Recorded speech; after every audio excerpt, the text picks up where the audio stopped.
Good evening, and welcome to the Town Council meeting of Monday, January 30th, 2023, in the McKinnon Council Chambers. It's now 7:22 p.m. I apologize to the people here and at home. Our previous meeting ran a little late, so we're starting a little late, but here we are. Relative to Mass General Law, Chapter 30A, Section 20F, and for the benefit of the public, this meeting is being recorded by both video and audio methods. First order of business is the Pledge of Allegiance. Pledge allegiance to the flag of the United States of America and to the republic for which it stands, one nation, under God, indivisible, with liberty and justice for all.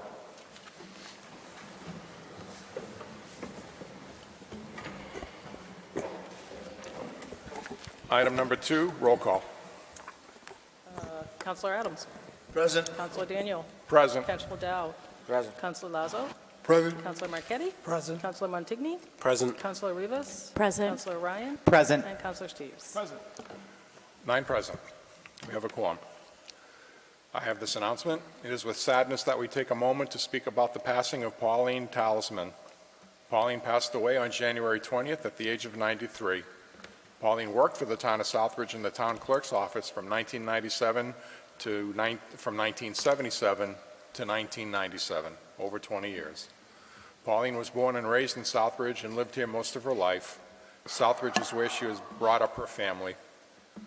Pauline was very active in the Harrington Auxiliary of Harrington Memorial Hospital and was honored with the President's Volunteer Service Award. She was also a member of the Community Organ Club, the Southbridge Women's Club, and the Red Hat Society.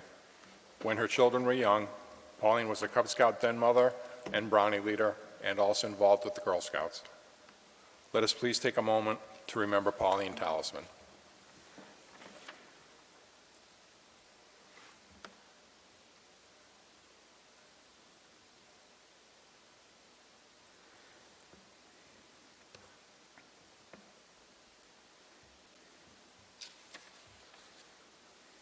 Thank you. Agenda item number 3, consider and accept the Town Council meeting minutes of Monday, January 9th, 2023. So moved. Second. Motion by Councilor Adams, second by Councilor Montigny. Any discussion? Questions? Deletions? Councilor Rivas? Just a correction on underneath item number 9. I think Councilor Adams was called Chief Adams. It's minor.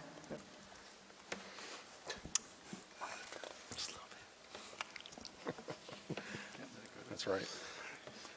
Who would have known? Anyone else? Councilor Steves? Under the Citizens Forum, Denise Clements' name should be Clemence. Not TS.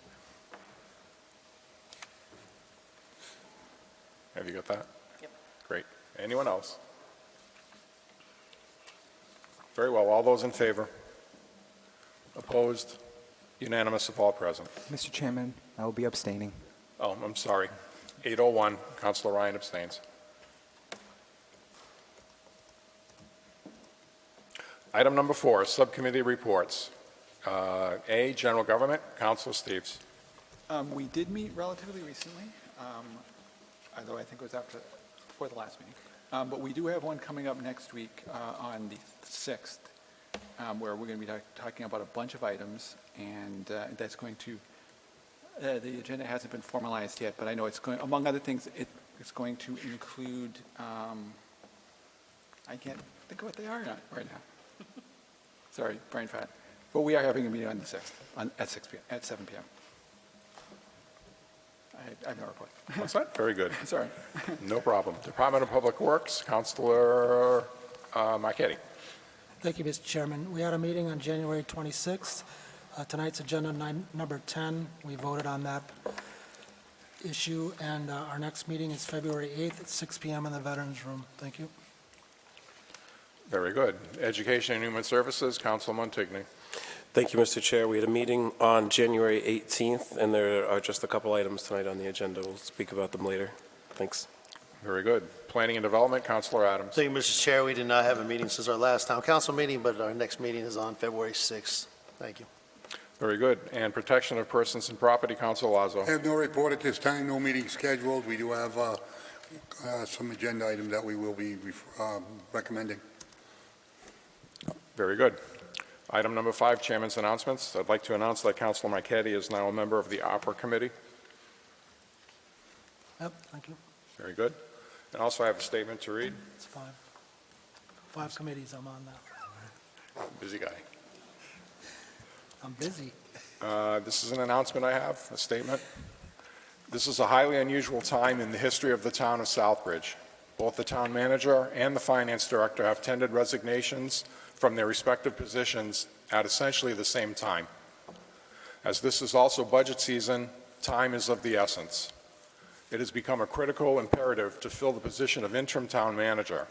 However, pending the appointment of an acting town manager, and according to Charter Section 4-7-1, the interim position is filled by the finance director, who again has also resigned. Once again, this is a critical time, and time is of the essence. As there is no mention of this possible situation in the charter, I turn to trusted advisors to ask for advice and plot a course of action to proceed in the best interest of the town. I have turned to the following people for their advice and counsel. Vice Chair Adams, who has extensive background in organizational and time-critical management, as well as a broad knowledge of the government of Southbridge. Councilor Lazo, who has extensive institutional knowledge going back to close to 40 years and is the de facto parliamentarian of the council, and also has a broad knowledge of the government of Southbridge. Adriana Robina, who is the Director of Human Resources and has exceptional knowledge of personnel law and its relationship to the needs of Southbridge. And Karen Harnoy, who is the current Finance Director and has served as interim town manager in the past, having a valuable knowledge of what the day-to-day workings of the town manager's office entails. The following has taken place.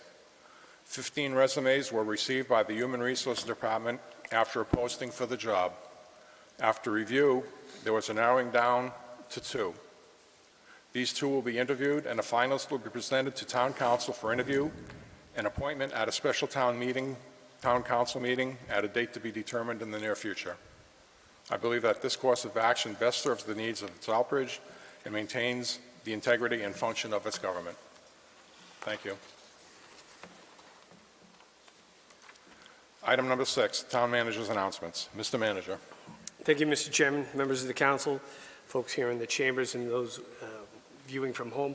I have quite a few announcements. I'll just try and keep them brief and go through. In your package, you did note I did write to the WRTA because of situations that was ongoing. I did alert them that Councilor Rivas would be sitting in with me on the meetings that have been going on. At the last meeting that we had back about a week and a half ago, the WRTA did notify all of the member communities that it was changing its routes. They were doing this in large part because they were not finding enough staffing. So we are Route 29 here in Southbridge. We are not affected. But if anybody wants to go, they can go to www.therta.com and schedules, and they can see which routes are affected. What they wound up doing was changing, not eliminating any routes, but they were changing the frequency to address the shortage in drivers. And they're hoping, as the economy picks up, that they'll be able to bring more people in, and they will have to look at this going forward in their budget. But I just wanted to assure people there are changes, but they should not affect Southbridge in any way. As many of you know, this evening we have a DPW director candidate on the agenda. I just wanted people to know that we are also looking in the upcoming budget to address a couple other needs that the council has discussed with me and the finance director as well as HR as to whether or not we could work in a facilities manager and possibly someone to work on MS4 for stormwater.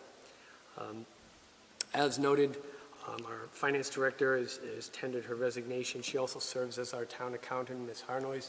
She's been a fixture here and has a great wealth of institutional knowledge. I do wish her well in her future endeavors. But as many of you know, we have had an interim treasurer that we've been working with. That position is open. And because our finance director title is actually a stipend that can go to someone working in the finance team, I just wanted the council to be aware that we have had some treasurer candidates that were very good that came before that were interested in that combination, and that HR and I and Ms. Harnois, as well as the treasurer, are trying to fill these positions. We'll be keeping an open mind. If we do see a good treasurer's candidate that's also interested in the finance director position, we may bring that candidate forward. I know historically it's been the accountant, but many towns also utilize the finance director through their treasurer collector position. And as I've indicated, we did have some candidates before expressing interest in that. So we will keep you apprised of what developments we have as the resumes come in for the positions. In this past, about a week or so ago, I attended a preliminary discussion and examination of space with members of the school department and Phil Harding to look at whether or not we could accommodate moving the school facilities department over to Gulfwood Road, and then look at what we may do down the road with 11 West Street. We are monitoring both of those. The field house, as many of you know, we had a fire since the last time we met over at Henry Street Field House, and as well as the wall crumbling at 11 West Street. We're working with our insurance company. We've had adjusters out to both locations, and I'll keep you posted. As I previously indicated at our last meeting, the town administrator in Sturbridge has forwarded me a draft copy of an extension to our sewer intermunicipal agreement with that town for us to receive some of their flow out of their system on their east end of town. So I have forwarded that to our council for review, and I'll be bringing that forward for your review shortly. Mr. Julian is not here, so when it comes to 30 Charlton Street, I asked him to put together a brief memorandum for me, and we can address that at that point on the agenda. Since we last met, the Massachusetts Municipal Association held their annual meeting. Several members from town, Council Rivas attended, Ms. Rabena, as well as Ms. El Gadiri. We went to a number of workshops there. It was well attended. We had the good fortune of hearing from our newly elected governor and some of members of her administration, as well as Senator Markey and Senator Warren. And I was fortunate to grab Senator Markey on the way out, talk to him for a good 60 seconds, which is pretty good when you catch a running senator in the hallway. And I was able to talk to him about a couple of our needs, and with the help of Deputy Hewlick and some others and Ms. Dean, we crafted a letter about the fire station, and we did add some requests for some support for the raise grant on Hamilton Street, so I sent that to his chief of staff. We're hoping to get a meeting with him to talk about the IIJA, the Infrastructure Investment Jobs Act as well for infrastructure. Today, the Haley Driscoll administration released a $282 million supplemental budget, which is going to go a lot to combating food insecurity and homelessness in the Commonwealth, and as well as the SNAP program and some school funding for school lunches and things of that nature. I will read it. It came out this afternoon. See how that may impact us, and there may be some money coming along for us as well. I am monitoring the state budget. Normally, the governor would talk about the state budget and give indications about local aid at the MMA, but because of the election, that's not anticipated to come out until March 1st, so we will continue to monitor that. And lastly, I really wanted to take a moment and single this out. When we were at the MMA, we did receive an award from Maya, our insurer. They have a big luncheon, and the town of Southbridge, and the credit for this award goes solely to Ms. Rabena. When she came on board, one of the first things we talked about was, employee morale and appreciation, and one of the things she went right to task on was working on a lot of the programs that Maya uses for employee wellness. And Maya recognized that Southbridge had made the most progress of all of their member communities in trying to create a better working environment for their employees, to have a more motivated, more healthy employee. So the town of Southbridge did receive an award for the most progress in employee wellness, and the credit goes to Ms. Rabena, and I really thank her for that and congratulate her for that award. So, and that is all I have, Mr. Chairman. Very good, thank you. Item number 7, presentations. The first presentation this evening is from Councilor Marquetti for updates on the ad hoc curbside trash committee. Councilor Marquetti.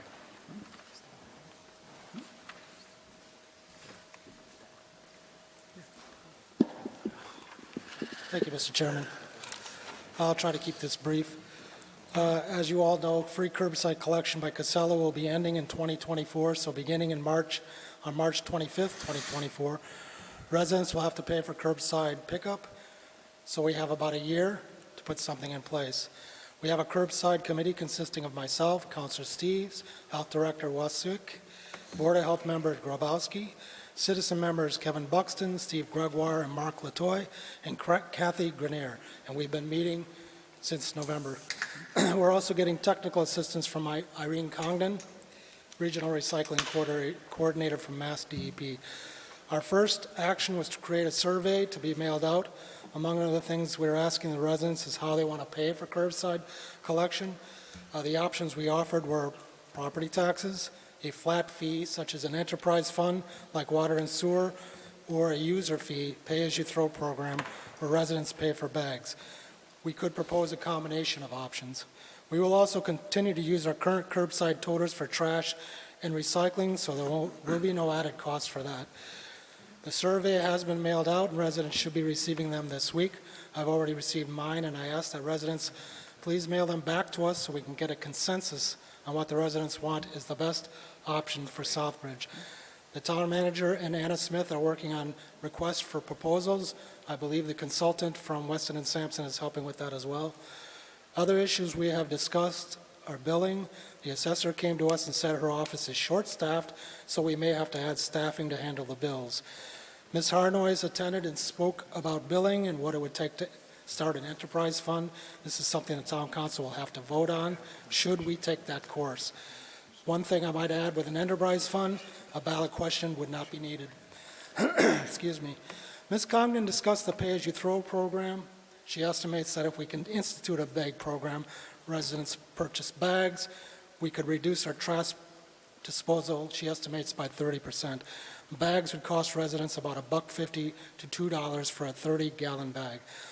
One thing to keep in mind, though, is a bag program would not cover the entire amount of the curbside cost, so there would have to be a combination of either property taxes or an enterprise fund. Also, with an enterprise fund, residents can opt out. However, there's still going to be municipal trash pickup, which will have to be paid through the budget process, excuse me.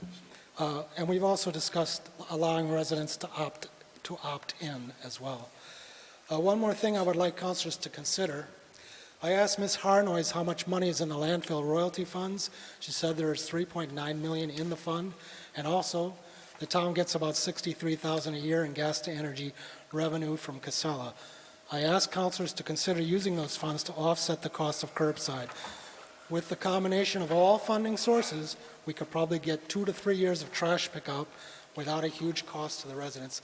It's something that I please ask you keep in mind.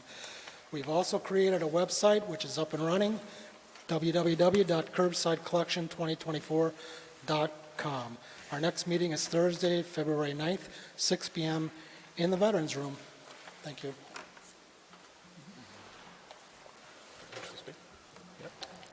Thank you, Councilor Marquetti. Mr. Manager. I just want to let Councilor Marquetti know, Ms. Smith and I met with Mr. Scipione today, going over our final changes to the RFP. We're hoping to have that cleaned up and delivered for folks to talk about at the next meeting, and our goal is to get it distributed in the next 2 weeks. And the timeline we're looking at is to have it out there for at least 3, maybe 4 weeks, so that the proposals are coming in mid-March, and that would still put us on a timeline so that we could start negotiations and hopefully have some solid numbers for the committee, and if necessary, a ballot question, so that it could go before this council if it be necessary in late April pursuant to the charter and as well as state law. So we're still on track to meet all those timelines. All right, thank you. Councilor Adams. Thank you, Mr. Chair. Thank you, Councilor Marquetti, for doing this. The only question I have at this point is, on that website, is there an area that we can ask questions, or residents can ask questions, and then it goes to the Board of Health or to you guys? I don't think there is, but that's something that would be a good idea. They should add that. Thank you. Yeah. Councilor Rivas. I did see the survey on Facebook. Is the survey translated? It is, the one that's been mailed out has English on one side, Spanish on the other.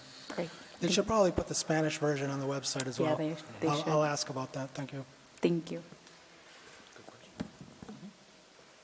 Oh, I do have one more question. Councilor Hey, Adams. when do you think, Councilor Marquetti, do you think you guys will be up here presenting it for the town council? Well, the issue is, we finished the survey in December, and it only got mailed out this week, so we were waiting on the survey. So once we get all that survey back and we start talking about it, I think we'll have something by March that we'll be able to present. I'm hoping that we can. Do you think we should have a council of the whole meeting, just to discuss it and Well, before we have a that's town up to council vote? That's up to the chairman. If he wants to have that way, I don't have a problem with that.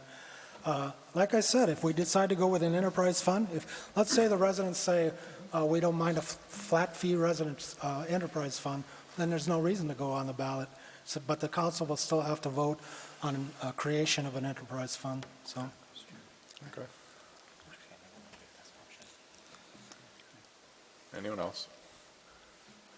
Very good. Our second presentation this evening is by Mr. Steve Brady, the MOTT Grant Update, Downtown Historic Walking Tour. Mr. Brady. All right, thank you. I want to thank the town council and town manager for inviting me to this meeting, and I have a little presentation. I just got to get it up and running. Looking for, here it is. There we go, and I'm going to start it. Okay, so my name's Steve Brady, and I'm representing the local Historic District Study Committee, and our members are Francine Farland, Melissa Hilly, Gabe McCarthy, John Moore, and Jim O'Brien. We're tasked or asked to look into doing the Mott grant for historic walking tours in the towns. Now, Mott is Massachusetts Office of Travel and Tourism, and we did receive through the Office of Economic Development, Peg Dean, a Destination Development Capital Grant. So we're working to design historic walking tours in the town. In the past, we used to have guided tours. A lot of times during Walk October, we would do a guided tour. And the problem with the guided tours, of course, is the fact you need to have a guide all the time. So the approach that we're taking now is to have self-guided with QR markers and plaques on buildings. And the group is working hard to actually put this together, and we have a couple of approaches. On the map that's displayed, there are two routes. There's a Center Village walk, which is in yellow, and there's a Hamilton Street loop, which is in pink. And one goes down Main Street to the Common, the other loop goes on Hamilton Street to Main Street. They both start at the depot.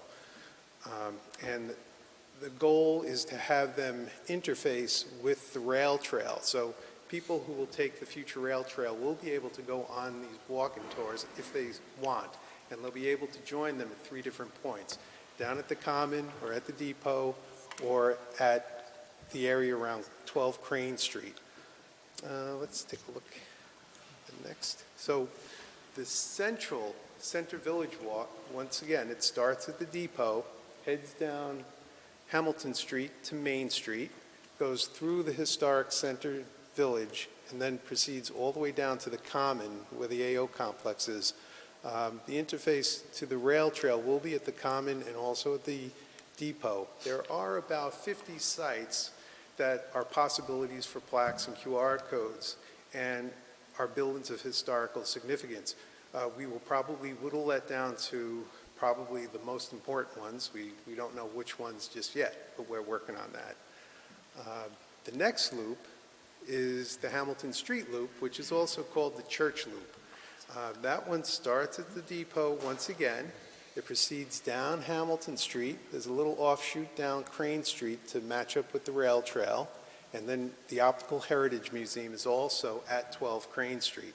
So then we come back up Crane Street back to Hamilton, and we walk west on Hamilton till we get to the corner of Marcy and Hamilton, and you'll see that we're at the site of the Marcy, at the St. Mary's Catholic Church at the corner of Marcy and Hamilton Street. We come up Marcy Street to the corner of Main and Marcy, and we'll have the Notre Dame Church, and then across the street from Notre Dame, of course, is the Methodist Church, which is the oldest continually running church in town, and then head down Main Street past the old Universalist Church, which is now no longer used as a church, and then back up Hamilton to the depot. That route is about a mile. The Center Village one is about 2 miles. We also plan to have kiosks at certain points along the trail, along the walk. There'll be a kiosk at the depot, there'll be a kiosk at Crane Street, there'll be a kiosk at the area of Central Street and Main Street, and there'll also be a kiosk down at the Common. So we'll walk along. And so our historic references for the historic sites on the tour, of course, is all the work that has been done in the past by the Historical Commission in town, the Southbridge Historical Society, and even the Quinnebog Historical Society, which predates, it goes back to the late 1800s, early 1900s. What you see in front of you is actually National Registry form, and this is just an example of one of the many. We have well over 100 registered sites in town. The one you're looking at right now is on Marcy Street. And another great reference for the work that we're doing, that we are utilizing for these walks, is one called the Walk Through the Center Village of Southbridge, which was written by the Southbridge Historical Commission back in the late 70s. And it was actually comments by John Curtis of Sturbridge Village. He did architectural comments of the building style and all that other stuff, which we'll incorporate into these walks, these self-guided walks. Then the other one, of course, is the Walk Through the Globe Village and Hamilton Street. That's another great publication that we're using for the Hamilton Street loop. Let's see. And then we're using the old walking tours that we used to do that were actually guided. There's the Southbridge Historical Society walking tour of the Central Village. And then there's the town one, the Historic District, downtown Southbridge, that was done around 10 years ago or so.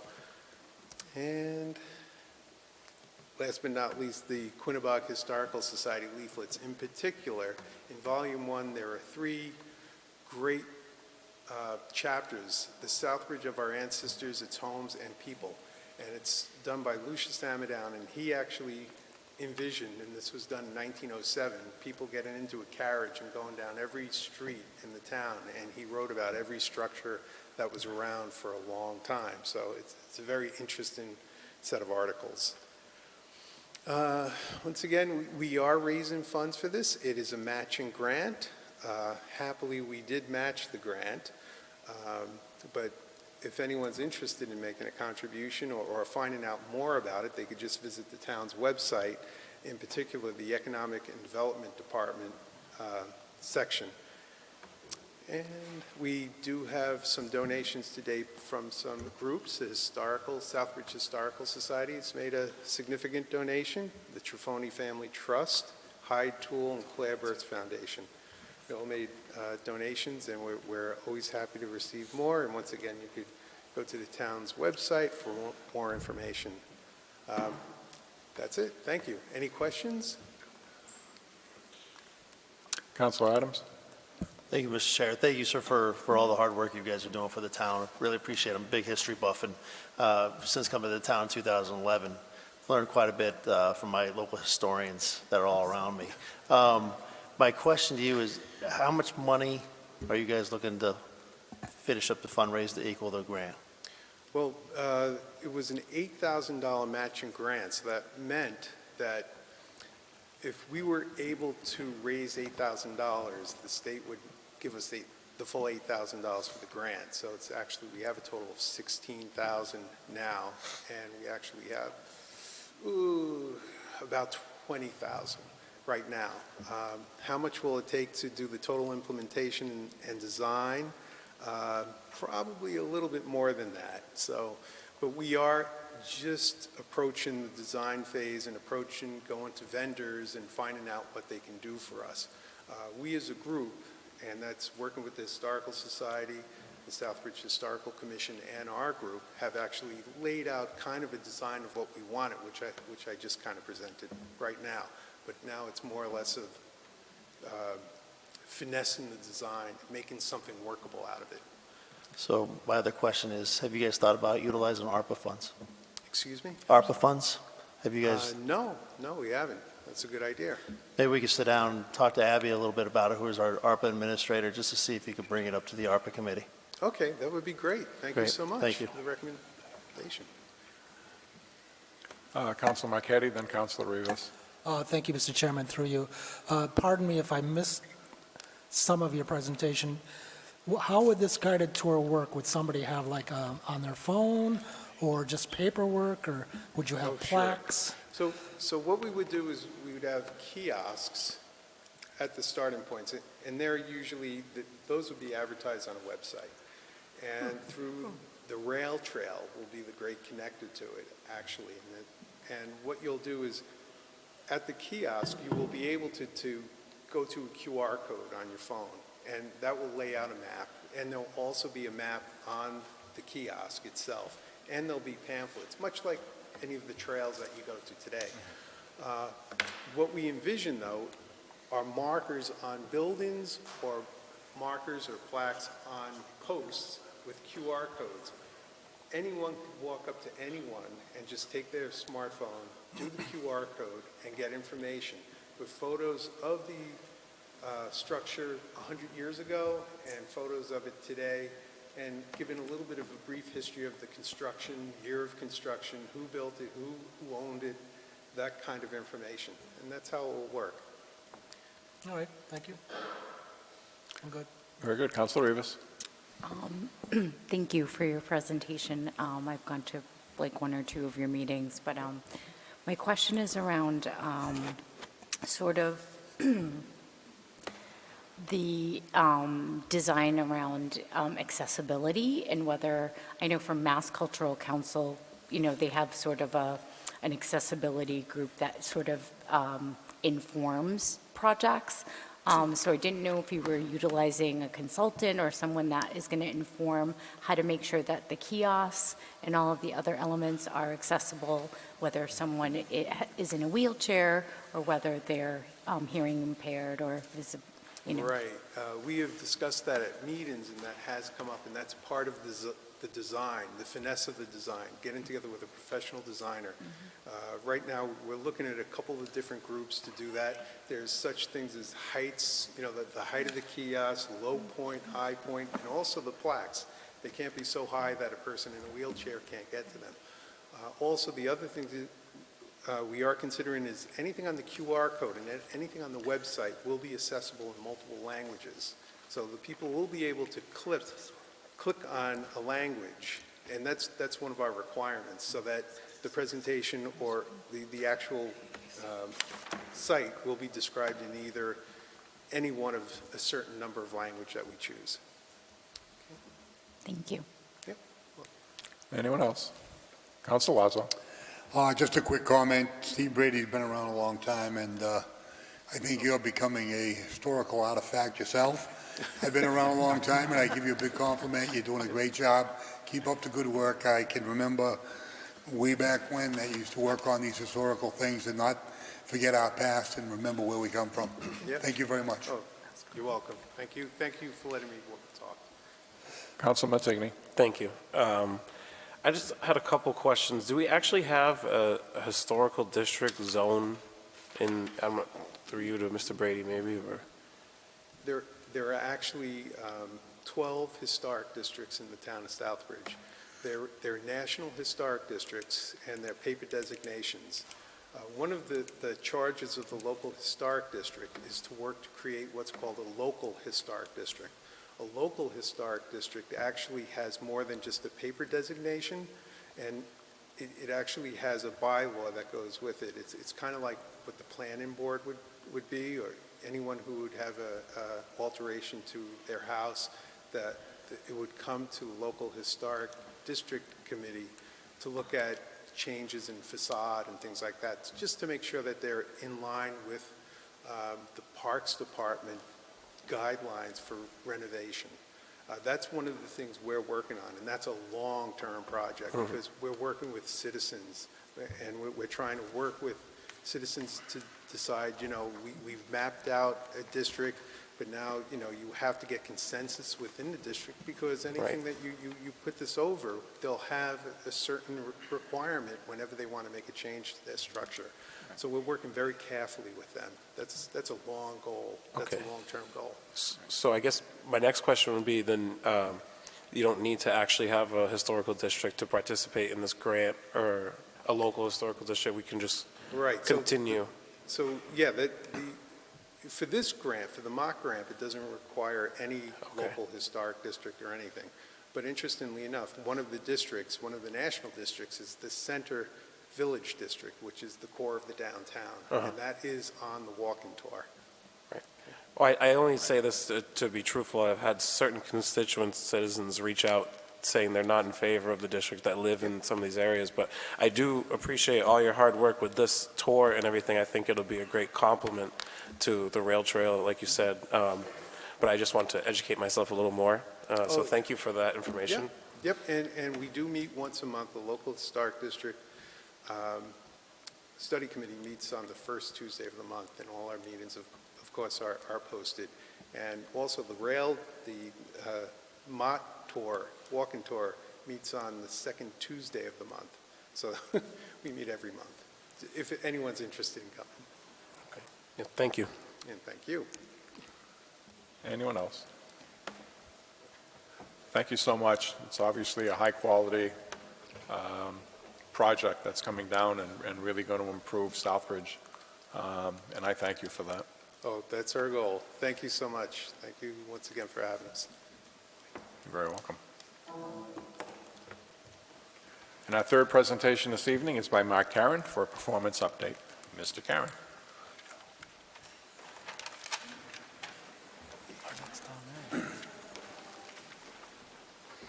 Good evening, thank you.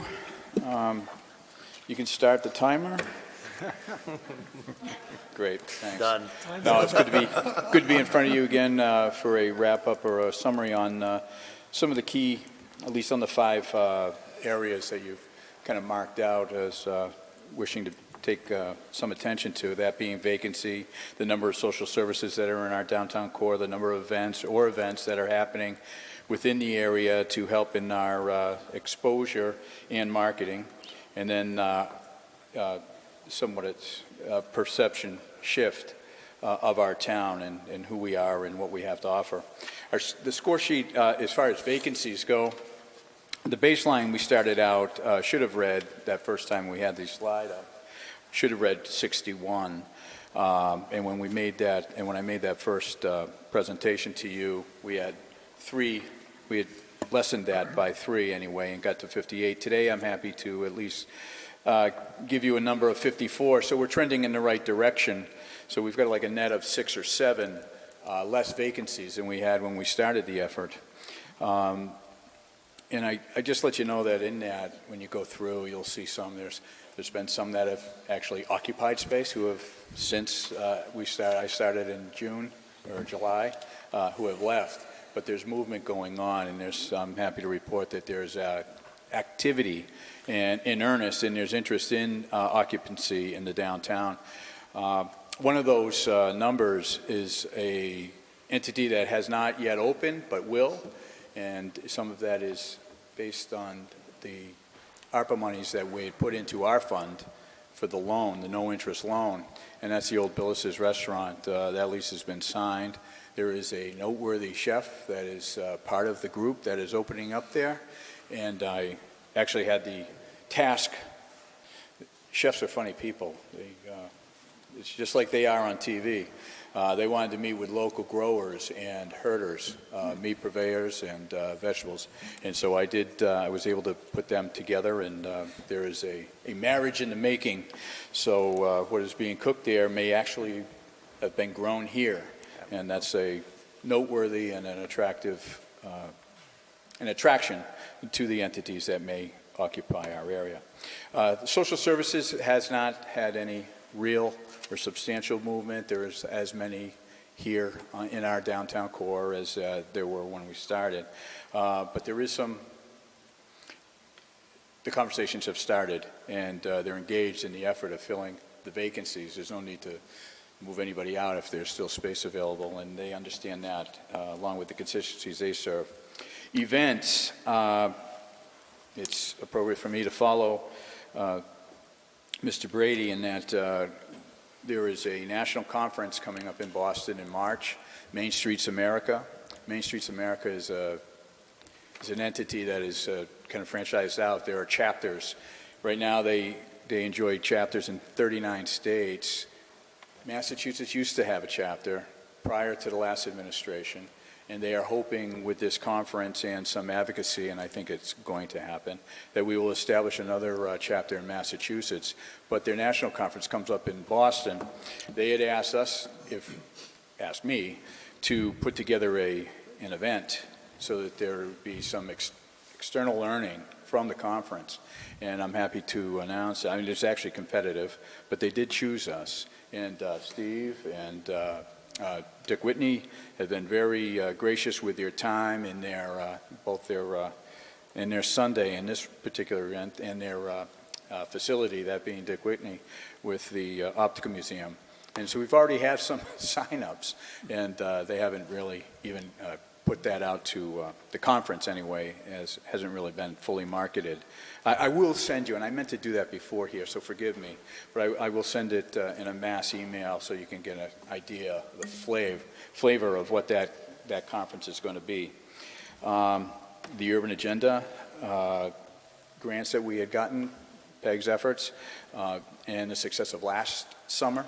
We had some concerts, some music, and some entities and some activities in the Central Street parking lot. Has been rewarded again this year, and that starts up in March and April. And there are plans going on right now, and an intern to help administer and facilitate and coordinate, and so there will be an effort, a group, and an ongoing on mural creation for that side of the building on Central Street, which I think we're all looking forward to. What it is yet will be a mass of ideas that comes to a boiling and a reducing down to its final design.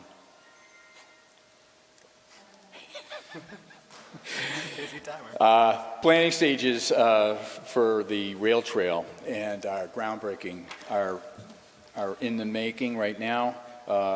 We're targeting the mid of March. I'm hoping to make March a fairly active month for us as kind of a launching pad of activity and newsworthy events, just to kind of keep us in the stream of information for that month, knowing that we're heading into the spring and summer months with where we perform well. In the area of marketing, we attended, there was a trail meeting, a regional trail meeting, both for the rail trails and trail development, and we were recognized, the town was recognized on the success of our development and groundbreaking coming up this summer. There were many presentations for, there's plans ongoing right now for the stakeholders and the realtors. This is just an overview of something you've already heard me planning at the Soutbridge Conference Center, and that'll be late March.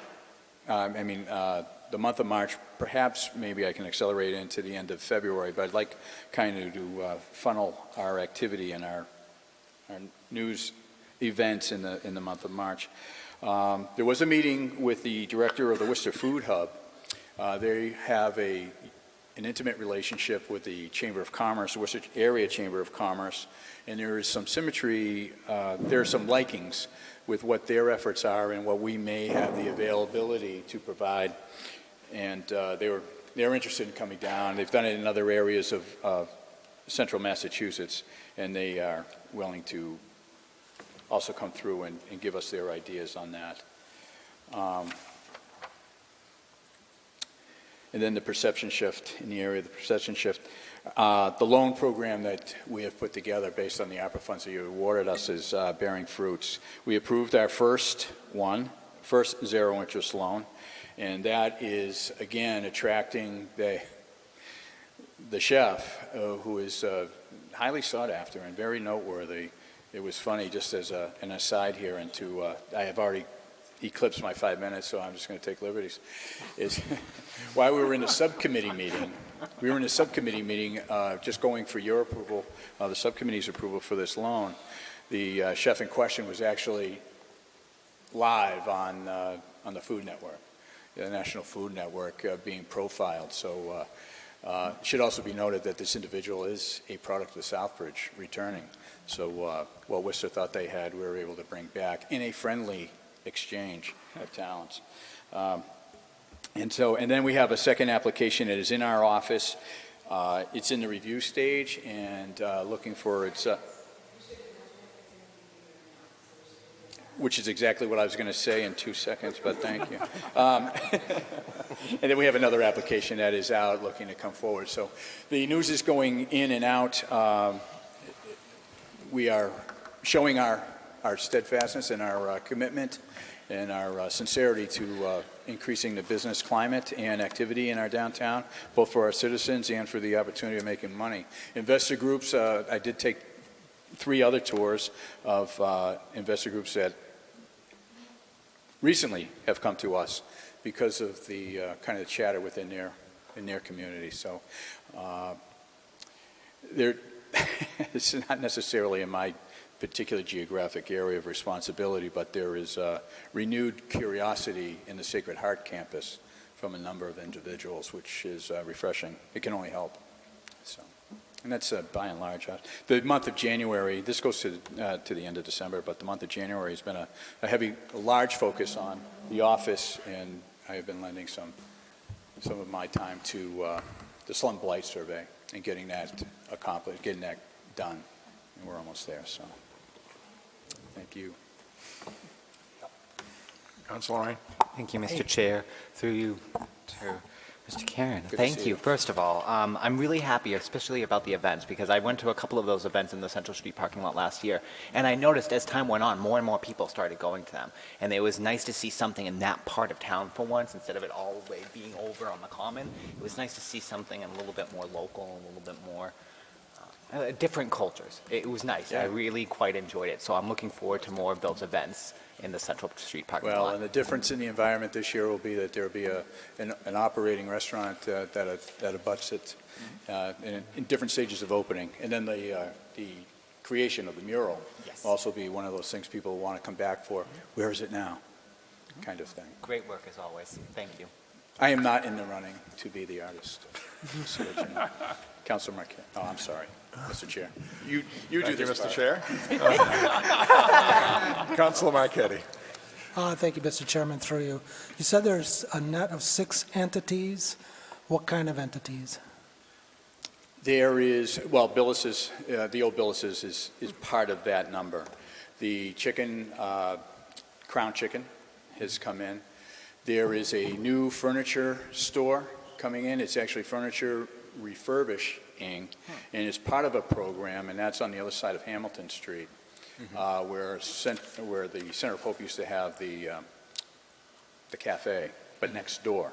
So those 2 retail windows will be taking up with furniture for retail, and it's a program Central Los Americas is headed up and wrote for.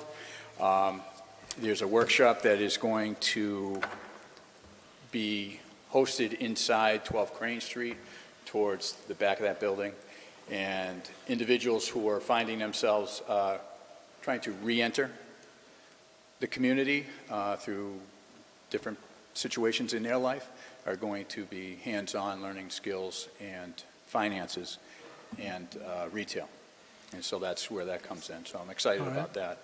There was a bling, I think I made mention of it. I thought Councilor Lazo would be, a heavy patron, bling shop, with chains. And Right. that didn't make it. So now there's, downtown, there's that marijuana store, and it's been sitting there for over a year. Does anybody know what's going on with that one? Green Path, I believe, and we did go through there. He's done. I mean, it's ready to open. I believe it's his last vetting going through the Cannabis Commission Okay. is what he's waiting for. I actually can answer that, Councilor Marquetti. They're going okay. through the process right now of final approval and review by the CCC. So, All right. and when those licenses come in is when they can start hiring and getting people on staff and that store open. It's All just right. a very long process with the state. Thank you.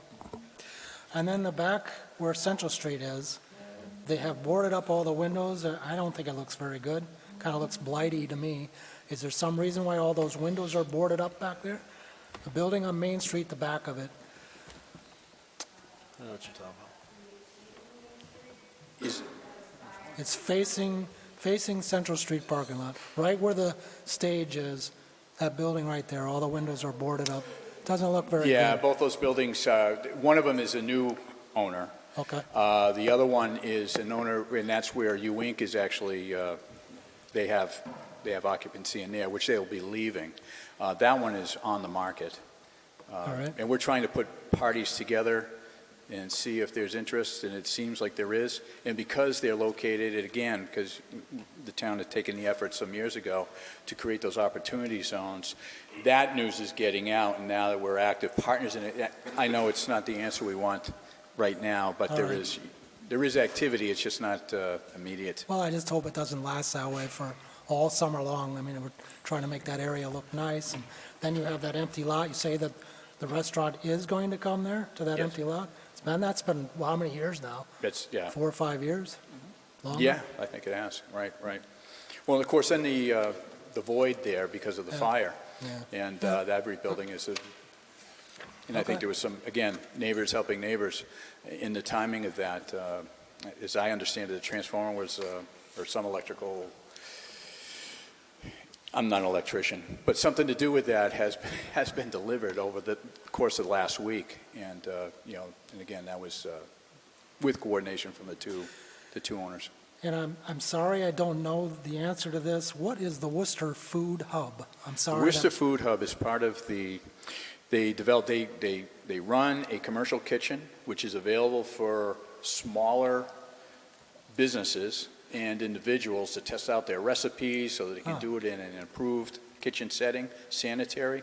And then a lot of food trucks, and there are a couple of our food truck vendors who actually make use of their commercial kitchen in Worcester to prepare so that they can bring their services to the street, to retail.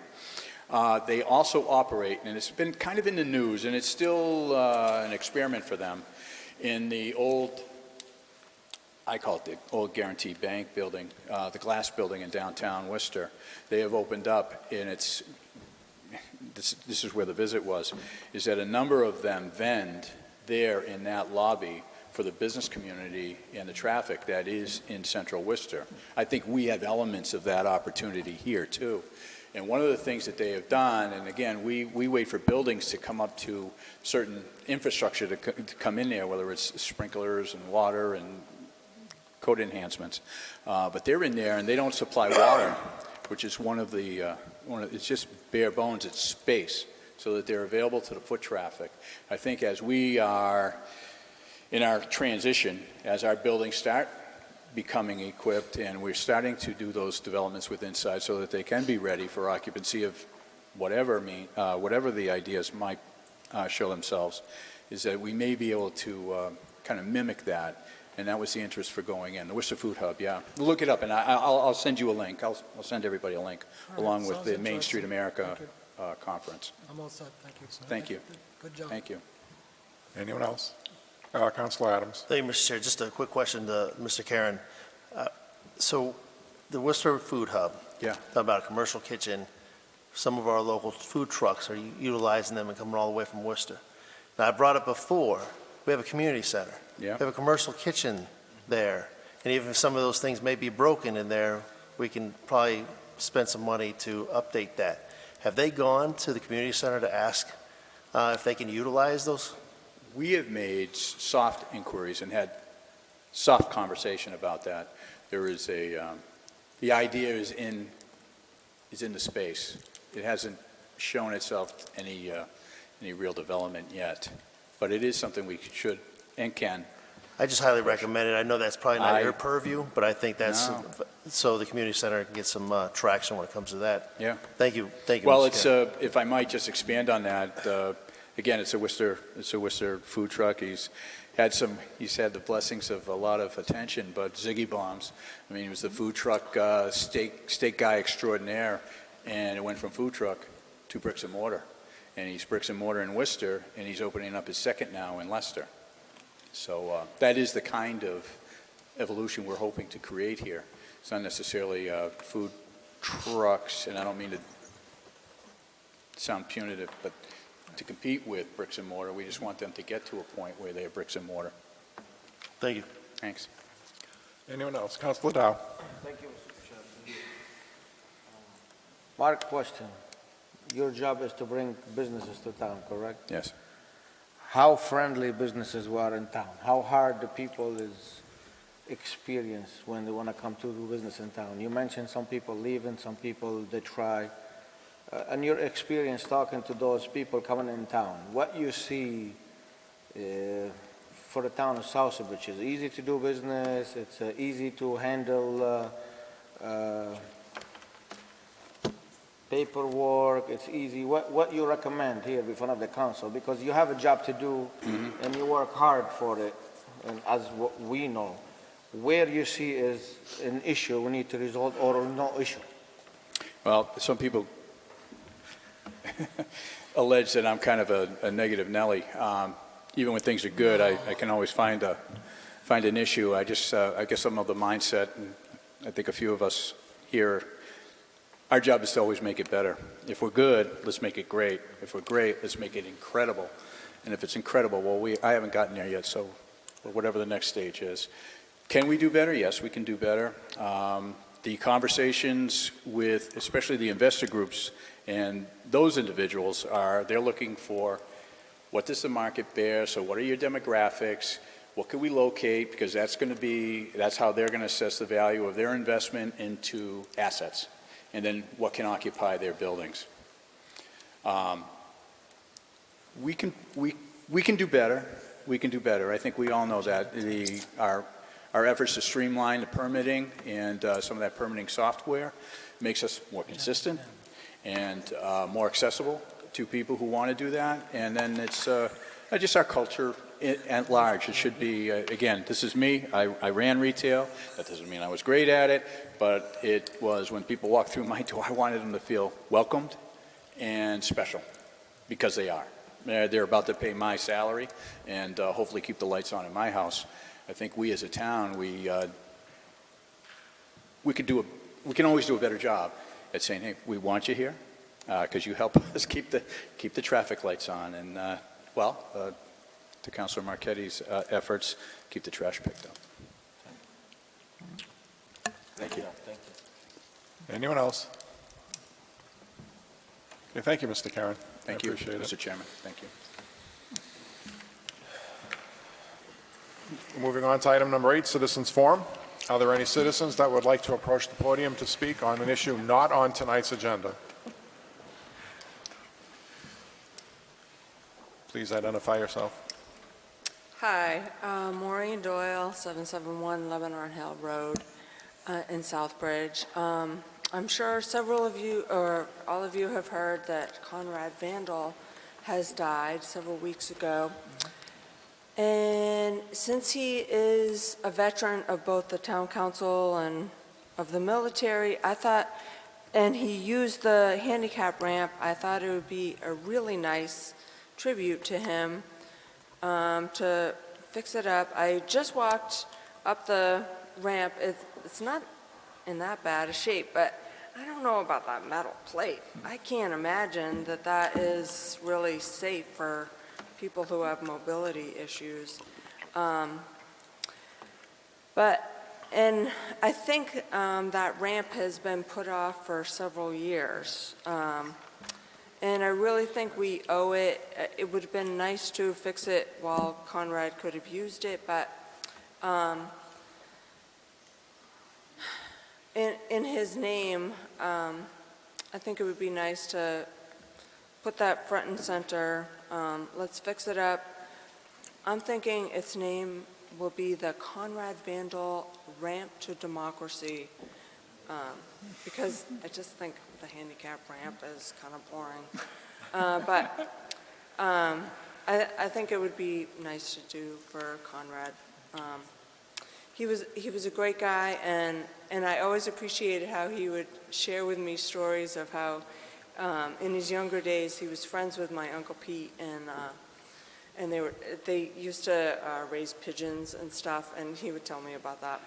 So that has nothing to do with the ramp or anything, but just sharing that. Thank you. Thank you very much.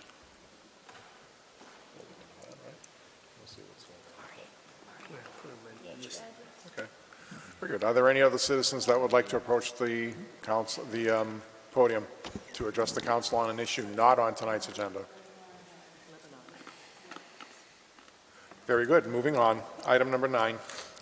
Vote to ratify the employment agreement between the town of Southbridge and Shane Woodson as Chief of Police effective January 23rd, 2023 through September 16, 2028, and allow the town manager to sign all related documents. So moved. Second. Motion by Councilor Ryan, second by Councilor Steves. Discussion. Very good. All those, I'm sorry, do you have? Well, someone should mention, we did discuss this at executive session and voted to move it up, correct? Would that be proper? No? You just said it. Okay. You just said it. Very good. Okay. Okay. If I may, I'm asking the council to authorize me to ratify this. We've been fortunate to have Chief Woodson. It's been a pleasure working with him for these last 2.5 years. He's an individual who grew up in Southbridge, worked his way up through the ranks, and he's expressed his willingness to stay here for the remainder of his career. And I think it's an opportunity just to extend our commitment back to him by ratifying this. As we went over earlier, it's essentially the same contract that he had in the last 5 years. We made some minor changes just to reflect the dates as well as the fact that there are traffic constables. But other than that, it's the same agreement that he had 5 years ago, and it reverts or includes by reference the personnel rules and regs with regard to the salary table. Plus 6 months, correct? Plus Yes. 9? 6 months? Last contract term, as Councilor Marchetti pointed out, was a straight 5 years. What we're looking to do is to actually take it 5 years and 9 months. 9 months. Because that would round it out to potentially a date where he may go off in the sunset, so. Councilor Ryan. Thank you, Mr. Chair. I'll be brief. I just want to say this was an easy vote. I'm going to support this. I'm happy to keep Shane here in our community. He's done his department has been one of the best police departments I think I have ever worked with in my years of public service. So I'm really happy that we could secure him till his retirement, and I look forward to hearing more great things coming out of that department. Thank you. Very good. Councilor Montigny. Thank you. I'd like to echo those words from Councilor Ryan. Chief Woodson is one of the very best parts of our town, and it's great to be able to extend his contract to that potential date. Thank you very much. Councilor Rivas. I do also want to echo what Councilor Ryan and Councilor Montigny said. And just thinking about things that we've seen recently in the news in other parts of the country where things can go very, very wrong.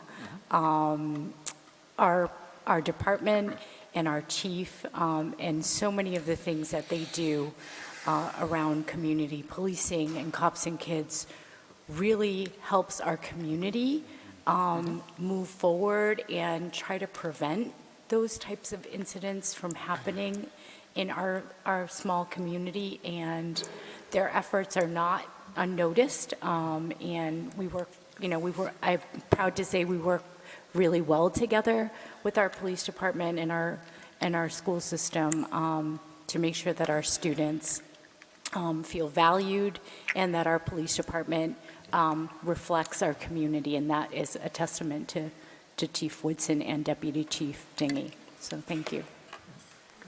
Councilor Dow. Thank you, Mr. Chair. I don't know why everybody giving him a good compliment.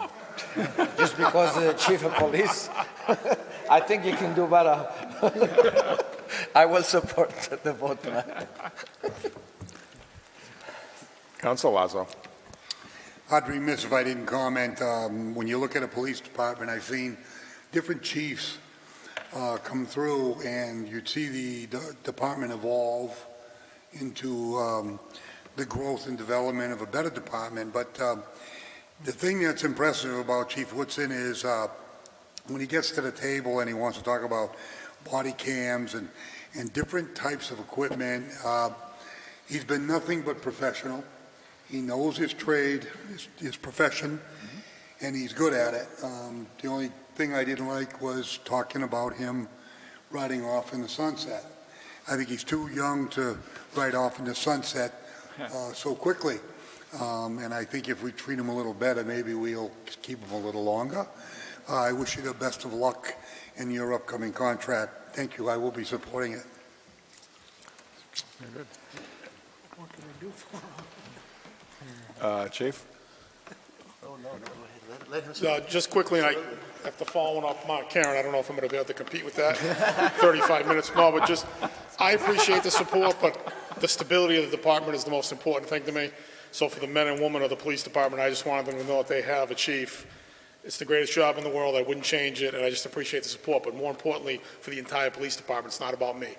So that's all I have to say. Mark, next time you can take a lesson, but that's quickly, simply, efficiently.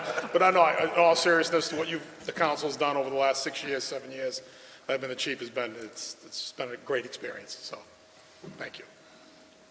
Very good. Councilor Adams. I don't want to be the only counselor up here not to say anything at all. I'll be that one guy. But to Chief, wish you nothing but the best, as always. And, your department is stronger today because of you. And we've got to see the last 4 years it grow, strengthen, change when it needed to be changed. You have the loyalty of the town, which we really, really, truly appreciate that, with all your police officers and those staff members under you. So thank you for your steadfastness with the town. Thank you. I'd just like to say that it was remarkable when COVID struck back in 2020, and the town was kind of reeling a little bit about how to handle it and what are we going to do and all, and how the chief stepped forward and really came through for the town above and beyond, considering the situation was unprecedented. Really calm, cool, collected under fire, doing a remarkable job, along with the other people that were involved in the situation. But I just want to remark at this appropriate time that the chief was really wonderful at it, and I appreciate that very much. Any other comments? Very good. All those in favor? Opposed? Unanimous of all present.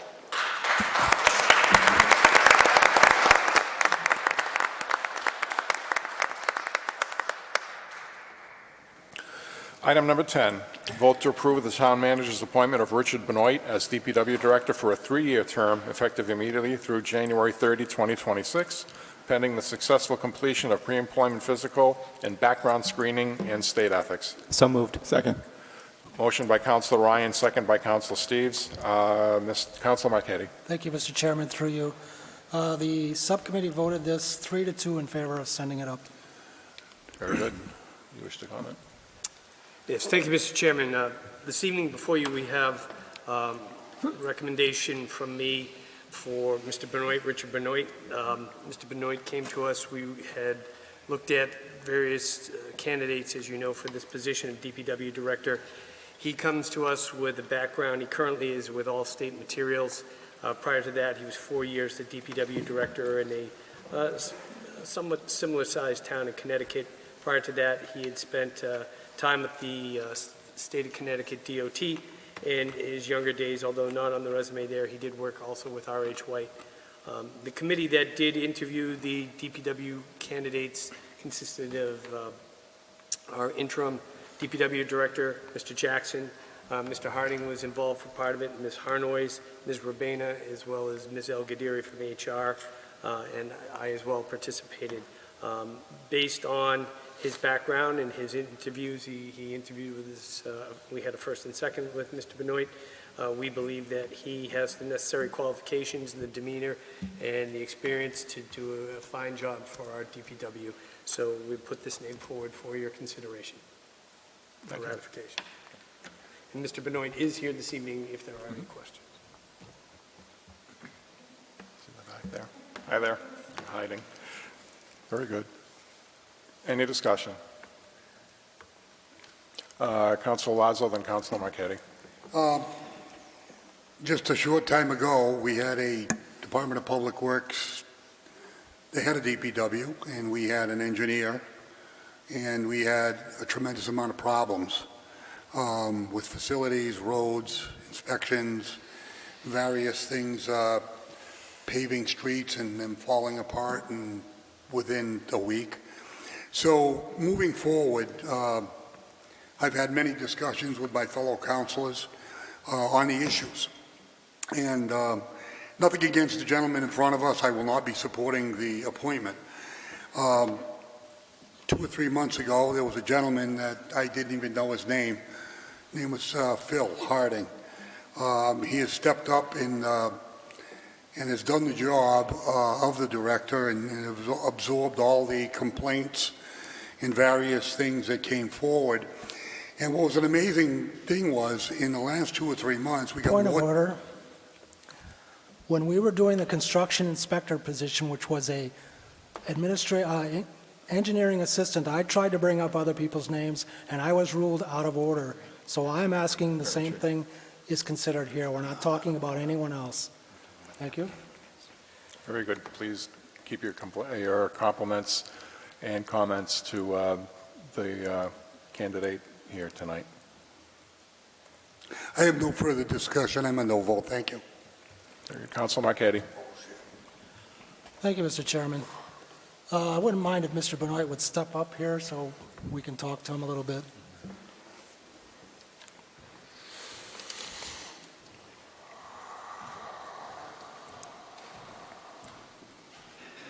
So thank you, Mr. Benoit, for stepping forward. You do have a background as working as a DPW director in Thompson, Connecticut, I believe? Correct.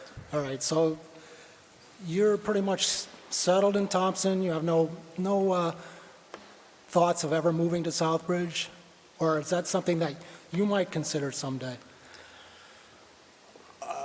My roots aren't settled in Thompson, but I will say that after being the director in the town that I lived in, that was kind of an excruciating experience for myself and my family, which is one of the reasons why I resigned from that position after 4 years. It was something that I had to do for myself and my family, but it was something that was very hard for me because I really enjoyed the job. In the future, moving to Southbridge, is that out of the question? No. This is something that I'm going to look forward to doing if I am voted into the position. Also, possibly no. But what I do say is that I'm an honest person. I have passion in my work, and if I come here to do this job, I will do it to the best of my abilities for what the town requires. I don't have friends here. I don't have family here. I don't have anybody that's going to, look over me and expect things from me. I don't give out freebies. I do what's best for the citizens. All right. Now, your education, you went to UConn, as some kind of certificate program in roads and highways. Yes, so when I worked for Connecticut Department of Transportation, we were able to get involved in a program through UConn, which was a road program. They did a lot of stuff like competent person stuff, trench safety, paving, basically all the different levels of paving from the history of the roads all the way up to present. So there was a lot of background on what you might deal with once you get in the ground. It was, I believe it was 14 different courses that you could take. It was like 2 or 3 days per, and then you got a graduate certificate for that. And it was actually extremely helpful in the development of my abilities in, taking over the position in Thompson and understanding the roads and the infrastructure systems and stuff. Even though I did have somewhat of a background in those things, it definitely built on my abilities and helped me look at things a lot differently. So And how long did you work as the Thompson DPW director? How many years? 4 years. 4 years. As I said at the subcommittee level, we do have a lot of problems with our roads, sidewalks, trenching. Seems to be a lot of problems with trenching. Doesn't seem to be any construction oversight. We are going to ask that you take a look at hiring somebody for construction inspector. I know we have a lot of good candidates for that, and possibly rewriting our trench bylaws. The only other thing I would like to say to you is that I know that you mentioned that you seem to have some stress when you were in Thompson, and I can tell you right now, you probably have some stress here in Southbridge. I would suggest you just get, like one of those rubber guys, where you, you squeeze him and his eyes pop out or something. Just get one of those, and I think you'll be fine. I appreciate that. I do have thick skin. The stress was much deeper than it should have been under the circumstances, but I do appreciate that. All right. Thank you. That's all I have. Thanks. Council Ryan. Thank you, Mr. Chair. I had the privilege of going through and looking at this man's resume and also watching the DPW meeting, and I have to say, you are qualified for the position. You have the skills we need. You have the road background, which many on this council demanded that we have. You're the right man for the job. I'm going to support you tonight. Thank you. Thank you. Council Steves. Thank you. Obviously, I was at that meeting too, and thank you for the answers that you gave to some of the questions that I had. Another question I would like to ask you is, can you give me a little bit of comparison? But I know Thompson to some degree, having just driven through it and done a little work in there, but not a lot. Can you tell me a little bit of your experience from there that do you think would be most applicable to the more urbanized setting that we have here in Southbridge? The one thing I learned about when I worked in Thompson as far as the urbanized setting, obviously we had a very small urban area. Right.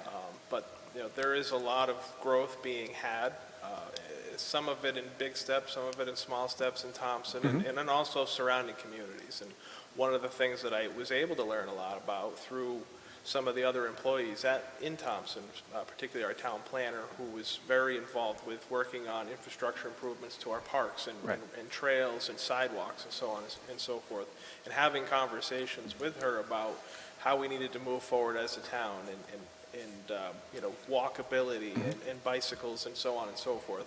And that was something that I hadn't dealt with before. And I think that, after having that experience and the in-depth conversations that we had about that, coming into this role in a town that has a larger urbanized, environment, who's also trying to grow and also trying to fill their businesses and bring people into town and understanding the need for certain, recreational, walkability, and things like that I would have never thought about before when I was more focused on infrastructure as far as roads and drainage and such. But I see in just some of the conversations that I've had with some individuals here from DPW, with the town manager and so forth about what I see that the town is trying to do. I can view that now, whereas I couldn't before, and I think that's a very important thing. Okay. And to follow up with that is, what kind of experience do you have when it comes to dealing with Mass state grants? Massachusetts? Yeah. In general, nothing as of yet. I did deal with some stuff in Connecticut, also with the assistance of my admin assistant and the town planner.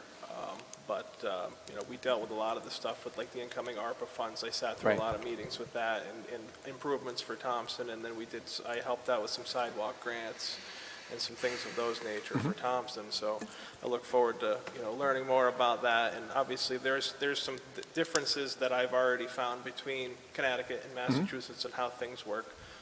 So I'll definitely be looking into gathering the details on those things, and I was also informed that there are some trainings available to go through for a lot of things. So I would definitely, I'm the type of person that really likes to know exactly what goes on. I don't like to walk into a situation, and it's good to ask questions, but I like to know the background walking into things. So. Okay. And the last thing is, what would you say your thoughts are, kind of summarized, on planning for the kinds of work that you have done for things like climate change over the long term? I realize that's a big question, almost by design, but... As far as well, for example, like the whole issue of the DPW's, I guess maybe what would you say your priorities are? It would be your priorities in terms of taking our DPW and having it be in a position to be able to deal with climate change in the long term? Obviously, that's kind of a hard question to answer just walking into it without knowing, the ground that I'm going to be working with. That's fair. Obviously, it's going to take some time. That's fair. My first plan to come into this position is going to be to get the layout. I want Right. to know the town. I want to know, what's existing for infrastructure, what's coming up, what the projects have been, what's fallen to the wayside, what's the street program, what's, all of those things, and try to figure out where we can make improvements. Obviously, improvements that are equitable to the town can't go fix everything all at once. It doesn't work. I know the political processes. I know the money processes. I understand how to formulate a budget and how to make plans for the future. I had set up a 5-year road plan for Thompson before I left. Okay. I had also established a purchasing program for equipment because they did not have one before. Okay. They were running antiques that were run into the ground. So we started on a lot of things with that moving forward, and also organization, cleanliness, and those sorts of things. But knowing where I'm going to go once we get here, I want to see how the town is laid out, where the town has been over the last 10 years, Right. what the projects are, and then obviously what we're looking at for growth for the future, what we Okay. can expect to come in to try to be prepared for that. Okay, that makes sense. I guess, and one last question. What's your thoughts on the idea of best first paving? That's one of the things that we've been talking about repeatedly, and that's like kind of where the current plan is, but That is versus the most desperately needy. road programs are subject to the beholder, I believe. Yes. Obviously, best first makes sense. It's most often referred to as pavement preservation. Yes, yes. So I think in my mind, it's need versus, in a best case scenario, you could pave all the roads in town at once. Right. But in a worst case, it's also the worst case scenario because all those roads, based on traffic and load rate, are going to be junk at the same time. So Right. you need to have a plan where you're getting your worst roads fixed, also with working with your critical infrastructure like your sewers and your water, because I don't like to open new roads, so Right. unless it's an emergency. So that's Right. huge for me. Right. But best roads is not a bad way to do things because you're preserving what you already have, but you have to also, I believe you have to balance that also with your restoration efforts. Because you could just continue to fix the good roads, and your townspeople don't want to see the good roads fixed. And it's hard to explain to them sometimes that that's what we need to do. Right. But when they walk out their door and they trip over a broken sidewalk and then Yeah. step in the pothole in the street and get their shoes wet on the way to work, then that makes them upset. Yep, very true. So. Okay. Thank you. Councilor Dow, then Councilor Lazo, then Thank you, Councilor Mr. Chair, Montague. through you. You said you have to leave your job for family reason. Can we have a small explanation, if you don't mind? So living in a small town, everybody knows everybody. I'm sure you guys have the same situation here in Southbridge. It seems like a lot of people are very, familiar with other people's faces. I have 3 kids in Thompson Public Schools. My wife and I, obviously, and my family live in town. Our trash service is a transfer station.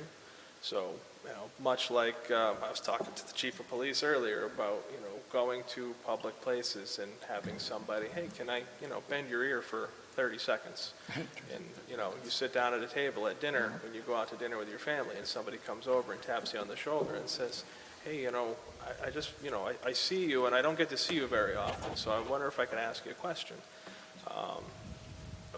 Those type of stresses became overwhelming due to the fact that, people, during COVID, people stopped traveling to work. They stopped getting up and doing their routine things in the morning. And people get complacent when they're in a routine. When people started staying home from work or working from home or whatnot, they started to escape their homes and drive around just to clear their minds and get out of their houses so they weren't boxed up all day. That put a huge target on me. Even though I was the new guy, people don't care about that. People don't care that you're the new public works director or that you're the new town manager or whoever. You're the guy or you're the woman. So you're the person, no matter if the problem started 20 years ago, we want to know why you're not fixing it. So they wasn't happy, not necessarily from you, but they wasn't happy with the road, what's going on when you're in charge, correct? The residents of Thompson? The residents of Thompson were very happy with me being in charge. over the course of 4 years, less than that, I was there for 4 years, so in 3 years, I paved 12% of the roads in town. We had 100 miles of road. So I paved just about 12 miles of road. That was full depth reclamation, fully regraded, all the drainage fixed, and then 2 coats of asphalt based on road conditions or what have you. And I did that through town funds that were already available when I started. I did not increase the budget for the road funds. I used town funds and whatever federal and state funds that we had coming in. And they were, if you were to speak to the residents of Thompson, I'd say for every one person that has something bad to say about me because they didn't know me, you would find 5 or 8 people that would give me a compliment about the fact that things were getting done. Thank you. Council Laszlo, then Council Montigny. Yes, I mean, I'm the person that installs sewer lines. I install water lines. I build buildings. I'm a construction supervisor. I own numerous businesses. And I sit up here today, and it's nothing personal when I say I'm supporting a recommendation or not supporting a recommendation. I also have 38 years in government, off and on, and when we do interviews, I get a gut feeling. And I've always told my fellow colleagues, vote your conscience. No matter what you do, vote your conscience. Don't listen, you listen to the debate, but you have to sleep nights knowing you make the right decision. I'm a person that answers to the taxpayer. I believe that I do the right thing because it is the right thing. I read your resume. I've listened to your interview at subcommittee. I've come here tonight and I don't feel comfortable with the appointment. In trying to justify why I am voting the way I am, a point of order was called and I wasn't been able to explain why I'm doing what I'm doing. I'm going to do this gently because we have some sensitive people up here that know nothing about construction. And moving forward, if you're appointed, I work with everybody that gets appointed. Once it's done, we get over it, we move on. My thing is, when you say that it's overwhelming for people to come up to you and talk to you about your job, I grew up in the town of Soutbridge where that was the fabric of the town. You eat, sleep, and live your business.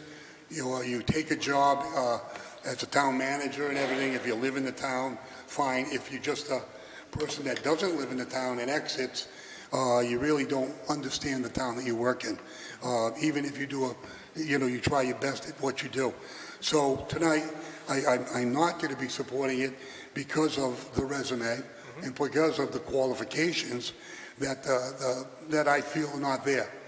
There are some things during the interview when our DPW Director Acting said that you work together with R.H. White. And then there's a question by Councilor Dow about, Massachusetts and everything, and then the experience isn't there in Massachusetts, but it's in Connecticut. R.H. White's not on your resume. I must have missed it.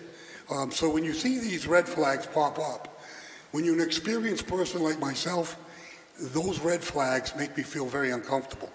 You might be the best DPW director at Soutbridge we'll ever see once you're confirmed, but I don't have that feeling. So tonight, I'm going to vote my conscience, and I just can't support it. It's nothing personal. Thank you. I respect that. Council Montigny. Thank you very much. My priorities for the DPW this year are to get as many roads fixed as possible. I think we all feel the same way.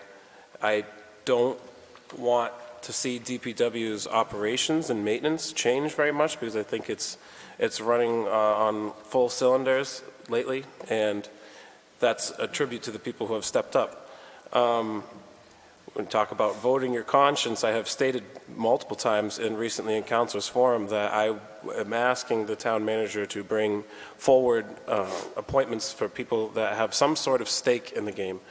We just hired a police chief who was born and raised in Soutbridge and has worked here since for over 20 years by the time this is over, probably more than that.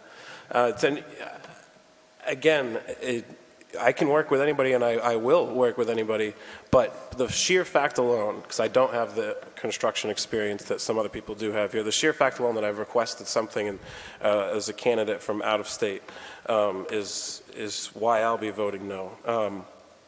I think to the topic of being spoken to in town, I grew up in this town, my family grew up working for the town, and I used to love being approached. Again, I don't have a family and children to worry about at this time, so it might be a little different, but I was a department head here. I had to go through the same sorts of things living in town, filming for the town. People would, not in a bad way, come up to you and harass you or anything, but would you film this? Would you film that? Would you film this? And we just simply don't have the resources, and it gets aggravating. I understand what you're saying, but I wore that title with pride, and when I was hired, I had no prior management experience, for the record, and I think that the great Southbridge Community Television that we built together, still to this day being extremely successful, shows that if you have skin in the game, you become a better person, a better worker, a better manager, and I'll be voting no tonight. Thank you. Anyone else?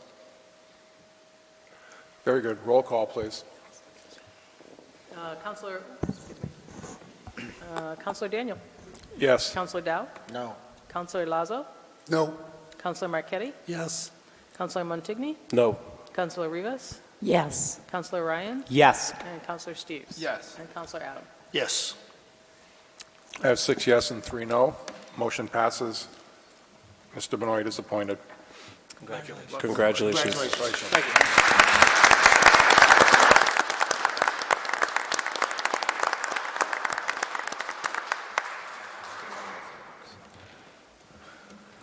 Item number 11, vote to authorize the interim building commissioner to enter upon the premises, that would be of 30 Charlton Street, with the necessary workmen and assistants, and cause such unsafe structure to be made safe or taken down without delay, and a proper fence put up for the protection of passers-by, or to be made secure, pursuant to Mass General Law, Chapter 143, Section 7, to authorize the use of the town attorney to take all actions necessary, including not limited to initiating litigation, to secure the town's access to the property and ability to recover its costs, and to authorize that town manager to enter into contracts and to sign all documents related thereto. So moved. Second. We have a Mr. motion by Chairman? Councilor Ryan, a second by Councilor Steves. Mr. Chairman? Oh, go ahead. Councilor Lazo. No, I'll yield. No, go ahead. He's yielding to you. Councilor Marquetti yielded to you. This is in reference to the church. 30 Charlton, yes. Okay, I'm not sure, I don't see the building inspector here, but they did net the towers and construction of preserving the building from falling or any more, all the things that they said they were going to do to the two towers by fencing them in and strapping them. I noticed that I do live in that end of town, and I did drive by and I saw the work being done to both towers. So I don't know if that constitutes progress by the building inspector standard. So, and I would yield to the building inspector if the manager or somebody has any info on it. It's my understanding the manager does have information on that. Okay. Are you okay? Councilor Marquetti? Well, I was just going to say, we know what this is about, but it's not on the agenda, the address, and maybe 20 years from now, people won't know what we're talking about. So I think the address should be on the agenda, don't you think? Yes, Okay. it should be. It was All right. inadvertently left All off. right, thank you. Can I That's all I have a motion to amend to add I make a add motion the to amend address? to add the address. Second. Motion by Councilor Lazo, second by Councilor Ryan to add the address of 30 Charlton Street to the motion. Any discussion? All those in favor? Opposed? Abstain? No? Okay, unanimous of all present. Mr. McCall, Town Manager. Thank you. Earlier today, I spoke with Mr. Julian. He could not be here this evening, so I asked him to type me up a quick memorandum outlining what he's been witnessing. I will say that Mr. Julian and I have almost on a weekly basis either driven out or contacted Mr. Rivera to get regular updates. They did have to order customized bolts. I believe we told you about that at the last meeting. They did get them in last week, and I must say, I was cautiously optimistic that we would see any progress, and I was informed by Mr. Julian they were out over the weekend. They went out, as Councilor Lazo noted. They have been putting up the netting on both spires. One of the spires, according to Mr. Julian, is almost complete. They are going to be putting on bracing with 2x4s to secure some of the netting as they bolt it in.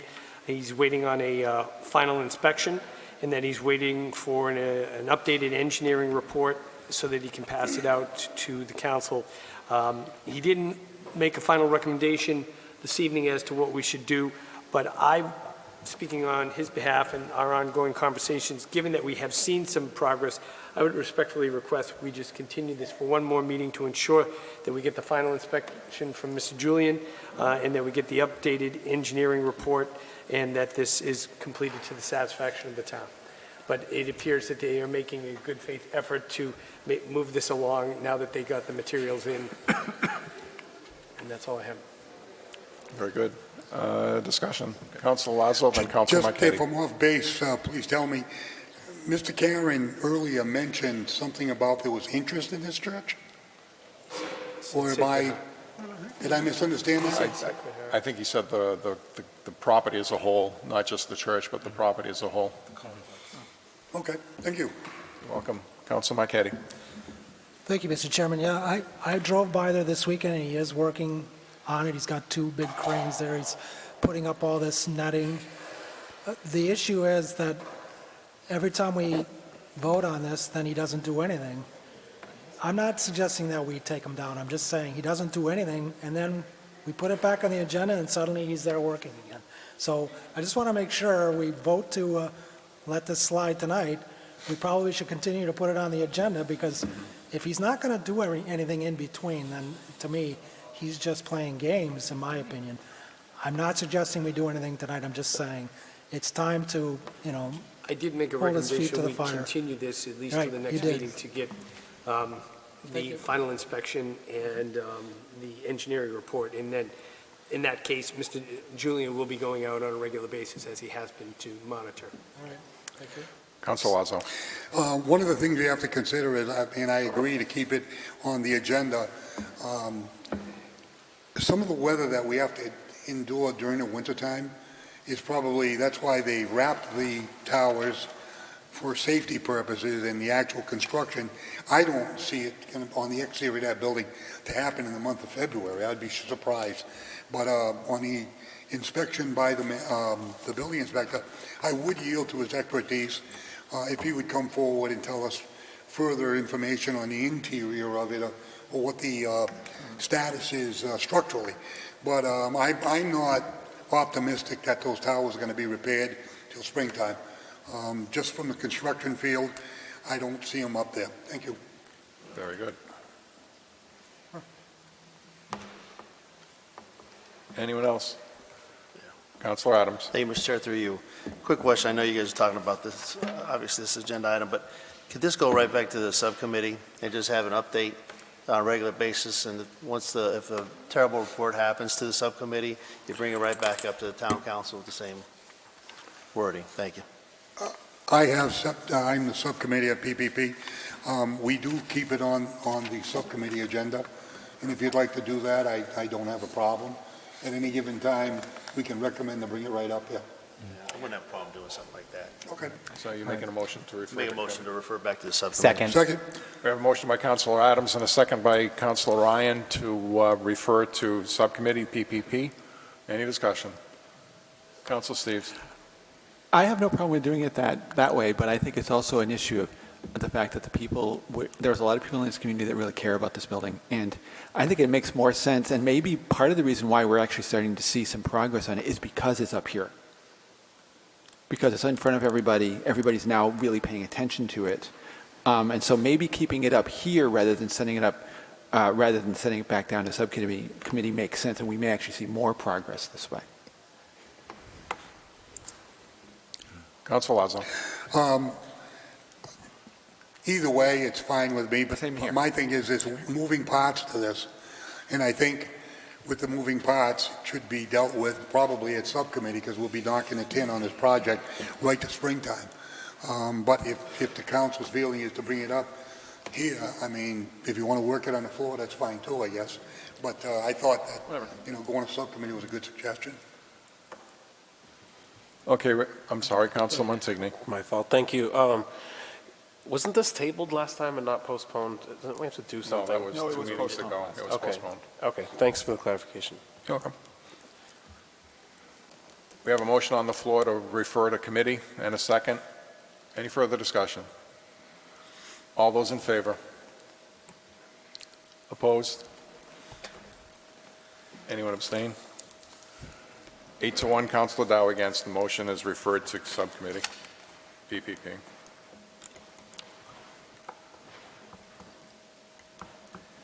I feel like we're playing game. I feel like we're playing game. Item number 12, vote to approve the Soutbridge Retirement Board recommendation to increase the fiscal year 2023 COLA cost of living adjustment from 3% to 5% effective July 1st, 2022. So moved. Second it. I have a motion by Councilor Lazo, a second by Councilor Adams. Councilor Steves. Oh, I believe this is yeah, yours. we did talk about that at GenGov, and we recommended doing it. Very good. Councilor Ryan. I just want to say I'm happy that this is back up this year. I know there was discussion last year about bringing it up to 5%, so I'm really happy. I think members of the retirement board are actually here. I'm really happy this is coming forward. Southbridge has got to take care of its own, right? And I'm happy to see that we're finally matching what other communities are doing to support our retirees, especially since the cost of living increases these last couple of years have been horrendous, and yeah. So I'm really happy to see this be brought back up, and I'm happy to support it. Councilor Marchetti. Thank you, Mr. Chairman, through you. This is retro to July 1st, 2022, correct? Yep. So my only question is, we've already approved the budget, so where is this money going to come from? I'm sorry, what was your question? My question is, we've already approved the budget, so where is the money for this going to come from? Okay. So the money for, the town pays an assessment, which is part of an actuarial valuation. It's an actuarial amount that is set by PERAC each year. And it will not affect your fiscal 23 appropriation, and it also will not affect your fiscal 24 appropriation, because that has already been set also. So it's not going to affect your 24 budget either. Okay? Okay? It will be included, the fact that if council approves this, it will be included in the next set of criteria when we do our next actuarial valuation. So this is a one-year increase? Right now, the retirement board is only asking for a one-year approval of this, yes. And if in fiscal 24, the retirement board feels that we should do it again, anything between 3% and 5%, anything above 3%, we would need to come to this body again to get approval. All right, thank you. I'm good. Would you please identify yourself for the clerk? Oh, I apologize. My name is Pamela Duke. I'm the chairman of the Southbridge Retirement Board, and this is Will Canoyer, and he is the vice chair of the Southbridge Retirement Board. Thank you. Councilor Steves. Yeah, quick question. Pam and Will, do you have any data yet looking at, or whether the county has it or you have it, on long-term impacts of these kinds of COLA changes? You're saying you're only doing it a year, and that's fine. But do we have any records for, like, we're talking 10 or 20 years down the road? Because when we look at these kinds of changes, if they become permanent changes, that has a long-term, fairly large impact. So again, that information is all figured into the actuarial valuation. Historically, the retirement board has approved a 3% because in the previous law, law that's the basis for this increase, we have the ability, the retirement board, to grant up to 3%. Right. So that's. Yeah, just a little bit here. So the annual payout of the entire pension system is about $5,200,000. The cost of this increased from this additional 2% from 3 to 5% is approximately 51,000. So it's like 1% to our overall budget. It's minimal. And we recently met with PARAC about 6 months ago. Our valuation is very healthy based on the market conditions. Our actuarial valuation is at 75% of fully funded, and I believe the market valuation is 85% of fully funded. And the difference is the actuarial is a much more conservative, where they built in some parameters if the markets turn south. So we're actually very, very healthy on our schedule to be fully funded. Okay, so that's good. But what I guess the question I'm trying to ask is, what kind of do we have figures that will show what the actual impact will be on our town budget, say 10 or 20 years from now? Do we even know? Is there any way to know that? So this legislation was passed by the legislature for the state retirement system in the localities by local option. And the reason they did it was, as you know, inflation this year was, about 8.5%. Right. I think that was the Social Security increase. Right. So we passed a 3% COLA, Right. but it's only on the first $14,000 of Right. base. Right. So if somebody has a $28,000 pension, they had a 3% COLA. Effectively, that's a 1.5% COLA. Right. Right. And in these inflationary, that's the part we're focusing on right now. I don't think the dollars are very dramatic here. I don't. In comparison, I mean, 50,000 is $50,000, of course. Right. But 50,000 as a fraction of 5 million is 1%. And the impact, that is a factual statement, as it's not immaterial. However, if you look at, as the workforce ages, Right. and people become happily retired and join the ranks that Will and I are part of as retired municipal employees. But if you look at those younger employees that come in and fill those spots, actuarially, if you look at it, with a 9%, which Will and I were both 8%ers. No, 9. Oh, you were a 9? I was an 8. See, that shows my age again. An 8%er or a 7%er, or they were also 5%ers. Those are going by the wayside now. When you have the 9%ers plus 2% on anything over $30,000, that's what your employees contribute. They are, if you look at what their money that they put into the system, what they earn over the course of their 20 or 30-year career, they're actually funding their own pensions. Both their annuity portion and the pension portion, which is that portion that the town appropriates every year. Okay. So as like I said, that your workforce gets younger and younger, and hopefully does stay and make municipal government a career, that it will affect your appropriation in a good way. Okay. It will decrease that appropriation. So. Thank you. Just real quick, in case anyone didn't understand what the 5% or the 6% or the 7%, what that meant was, because I started when I did, I paid 9% of my salary went into my pension, plus a surcharge of 2% of anything over $30,000 that I earned. So close to 11% of whatever I earned went to pay for my pension. Okay. Council Lazo. I totally understand it. I think the inflationary numbers spell it out for me. But just a point of clarification, if George Senior retired from the fire department, he's getting a 5% raise? Or COLA? He's gotten 3% already, an additional 2% of the first $14,000 of his pension. So he's getting 2% of $14,000, $280 is the Okay, I just additional want to COLA. make sure he's buying breakfast tomorrow morning. Thank you. Anyone else? Very good. We have a motion on the floor. There being no further discussion, all those in favor? Opposed? Unanimous of all present. Thank you very much. Thank you very Thank much. you. Very good. Item number 13, vote to approve the town manager's request to negotiate pricing with Competitive Energy Services and enter into a contract for the town's electricity supply for up to 48 months at a low fixed rate. So moved. Second. Second.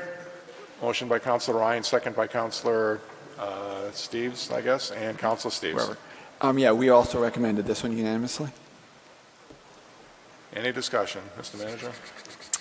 Yes, thank you, Mr. Chairman. This is the same consultant we used last spring when we went out and negotiated the energy contract for electricity for the town. And I should be clear because of the next agenda item. When we say the town, this is for the town hall and town buildings in town. Right. It has nothing to do with the overall town. So this is for the energy that we purchase for the town, the library, other town buildings. We were fortunate last year, the town council gave me the same type of flexibility with the consultant to go out for up to 48 months to get a rate. The rates fluctuate, and right now, the price of natural gas has been going up because it had been used to generate electricity. But right now, because we've had a warmer winter, there's been some changes, and there may be an opportunity for us to jump in. So the consultant we're watching on a regular basis, we meet every couple of weeks just to look at the trends. And he suggested, like you did last spring, you gave me this similar flexibility to grab a contract if they dip low enough for a period of up to 48 months. They come out with a matrix that, depending upon the number of months or who you're buying it for, it could be cheaper to buy a 2-year contract than a 4-year contract, but generally it's longer. The longer you go out, the better rate you get. So where energy overall has been going up in this country, and we were fortunate last year to buy on some dips prior to the invasion of Ukraine, we want that flexibility. And I don't know if the gentleman from Good Energy is here this evening to speak, but if you did hear his talk last week, he did echo something similar, that right now we're starting to see natural gas prices drop, so, and electricity. So it would be a good time now to jump in. And I actually had this backwards. We're looking at the electricity prices. We did natural gas last year. Now it's electricity. Right. And it is driving them up. I'm sorry. Councilor Marquetti. Thank you, Mr. Chairman. I'm in favor of this, and I know this is going to sound like I'm just dreaming or something, but I've seen a lot of communities, especially Upper Alaska, where they're looking at renewable energy, and I think it's time Southbridge starts looking at renewable energy. We have an abundance of it here in Southbridge. We got the Westville Dam. If you've been up there, you see that water raging. I don't see why we can't take advantage of that with water turbines or something. We have a lot of wind in this town. You come up by my house, it is so windy up there, it'll drive you crazy sometimes. Why we can't harness some of this renewable energy in town is just beyond me. We have plenty of solar, we have plenty of trees for wood. It's time that we start looking at some renewable energy ideas.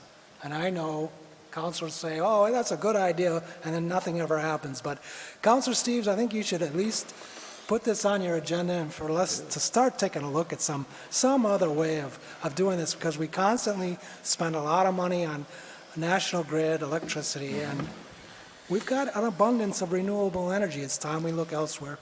Thank you. Councilor Steves. Just to point out a few things.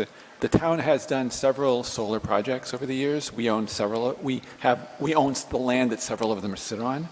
I personally have an issue with the fact that we've been cutting down trees for solar. I'd rather see them on rooftops, or we can put them in some of the vacant parking lots. But I completely agree with your idea about doing something with hydro. We've got a river that's whitewater.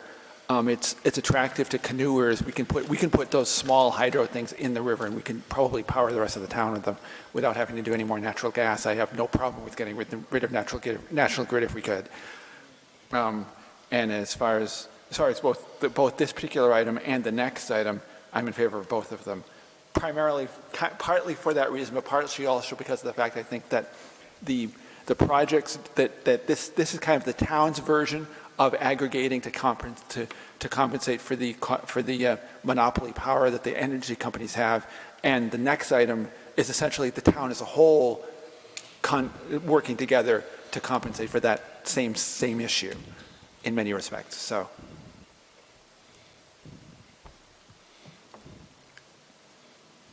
I'm sorry. Hello, John, John please Plas, identify. the 87 Old North Woodstock Road.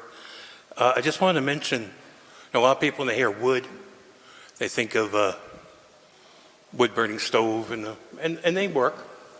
But we have a resource in this town that sometimes isn't thought about very often. We have quite a bit of acreage around our water. And if you folks were to look at the co-generating wood-powered system at the Quabbin Reservoir, it's very reliable. It's what's relied upon to supply the city of Boston their water. It's a term that some administrators don't like. I think our administrators would appreciate such a thing.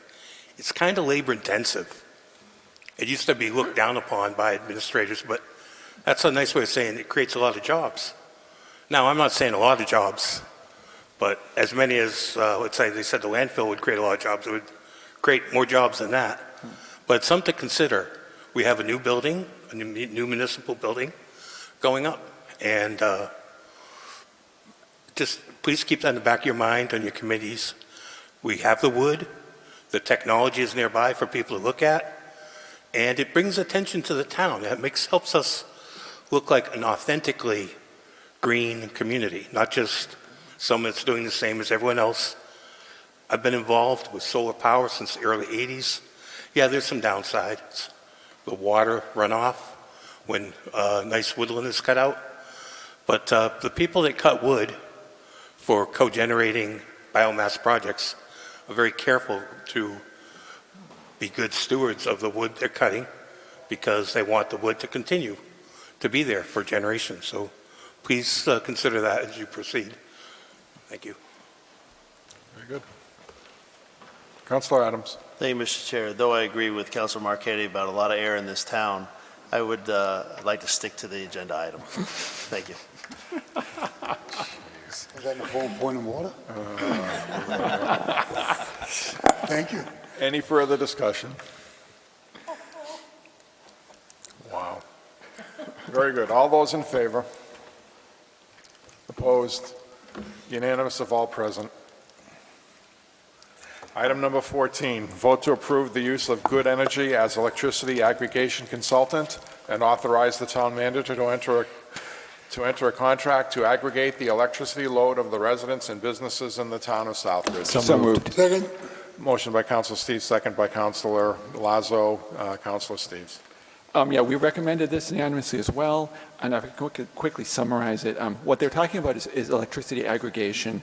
It's really three options. The town can set whatever level of renewable energy it wants as its standard option.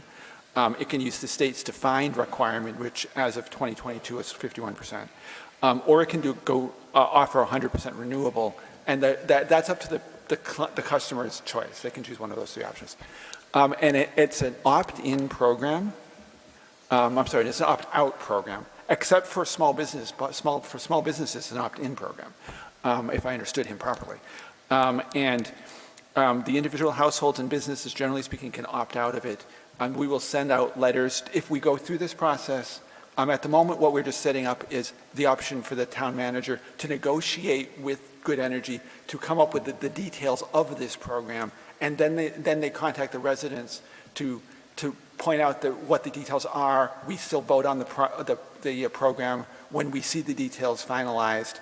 At that point, that's when the residents will get the opt-out letters and all of that communication. I was talking to Charlton, in fact, just today, and they've been doing this for years. It's working well for them. I know it's been working well for Oxford. They're actually in the same agreement, Charlton, Oxford, and I think it was Millbury is the third one, that are working together. And this particular company is actually the coordinator for their agreement. It's a coordinator for an agreement that involves like 25 communities in the Central Mass area. There's actually 3 of these companies, but they're the ones that's primarily doing all the stuff in Central Mass. As Mr. O'Rourke pointed out, they see about 85% participation on general from the communities that are doing it. And he pointed out that at the moment that the most recent contracts that were coming in were at 0.163 cents per kilowatt hour, which is higher than last year's at 0.10 cents per kilowatt hour. But National Grid's base rate now is 0.33. So it's much lower than that. And they can't guarantee what those rates are going to be, but generally speaking, they're quite a bit lower than the base rate. Probably, I think, partially because of the fact that the companies, that they will see that they have a large bulk of customers that they're working with, rather than having to do individual clients at the same, and deal with those individually. It's kind of how the way the process works, if I understood it properly. And unfortunately, he couldn't be here tonight, but I think it's something that we really that we should be doing. A lot of our other communities are doing it, and I think it would be beneficial for our community. Discussion. Councilman Montigny. Thank you. I think that we should have done this a while back. should have. Even the town manager sent us an article well before November explaining how the rates were going to be going up. And this gentleman's been reaching out since, I believe, before Councilor Rivas and I got elected. So I just think that there was enough time and we didn't need to let these crazy months of bills go by for all of our citizens. I don't know where the disconnect was, but I will be supporting this tonight for sure. I've spoke to a lot of Charlton residents myself that say it's a very helpful program, and I appreciate seeing it better late than never, I suppose. Right. Thank you. Councilor Marquetti. Thank you, Mr. Chairman. The one thing that I would like the councilors to think about is this program takes a year because of the bureaucracy in Boston, and I think that if councilors could start writing letters or contacting your reps, it would be helpful, and I would ask the residents to do the same. I wrote a letter to the governor. I don't know if it'll do any good, but I'm going to keep writing letters. I had a resident reach out to me and said they wrote a letter or emailed Durant, and Durant thought it was a good idea, doesn't know why it takes so long for this to get approved. So I think if we all start putting the pressure on the state, it might help. I don't know why it takes a year. He said that other states it takes 2 weeks. Right. But in Massachusetts it takes a year, or maybe longer. It I can don't take know. up to 2 years. It can take up for 2 years. Right. All right. The other thing, I hope I'm not going over the agenda, but we do have some gas to energy money coming from the landfill. I'd like to know where the heck that is. That was supposed to be Point of helpful order. for the whole town. That's not relevant to the agenda item. I knew that was coming, but All right, councilors. I got it in anyway. Thank you, councilors. Thank you. Councilor Rivas. So I was at the municipal conference last weekend, and I went to the aggregation workshop where DPU was talking about the process and the things that made the process slow down. They talked about an investigation that had to be done for one of the projects, and also COVID slowed them down. So they're hoping that it will go back to the 3-month period instead of the year or 2 years process, and really explained DPU's process and what they'd be looking for, sort of how they protect customers in our community, but also around our community. And so I felt reassured that they're going to try to make the process quicker.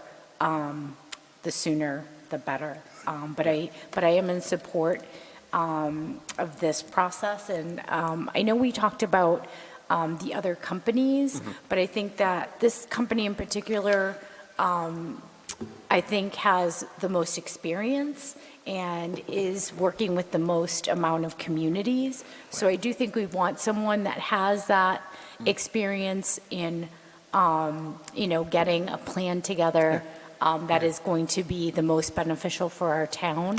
And so I do feel comfortable supporting this motion. Anyone else? Councilor Steves. I just want to clarify that, as I understand it, it doesn't actually cost the town anything. They get paid after the fact directly from the supplier. So it doesn't come out of our taxes at all. And we still have the right to decide whether we want to accept their offer whenever we see it. Okay. Anyone else? Very good. All those in favor? Opposed? Yes, I vote yes. You vote yes, okay, 9-0. Mr. Chairman, Councilor Marquetti. does anybody need a break? I mean, Are you asking? Are you looking for a I'm recess? asking if anybody else needs I one. would be fine with a 5-minute recess if we'd like to take one. Very good. 5-minute recess.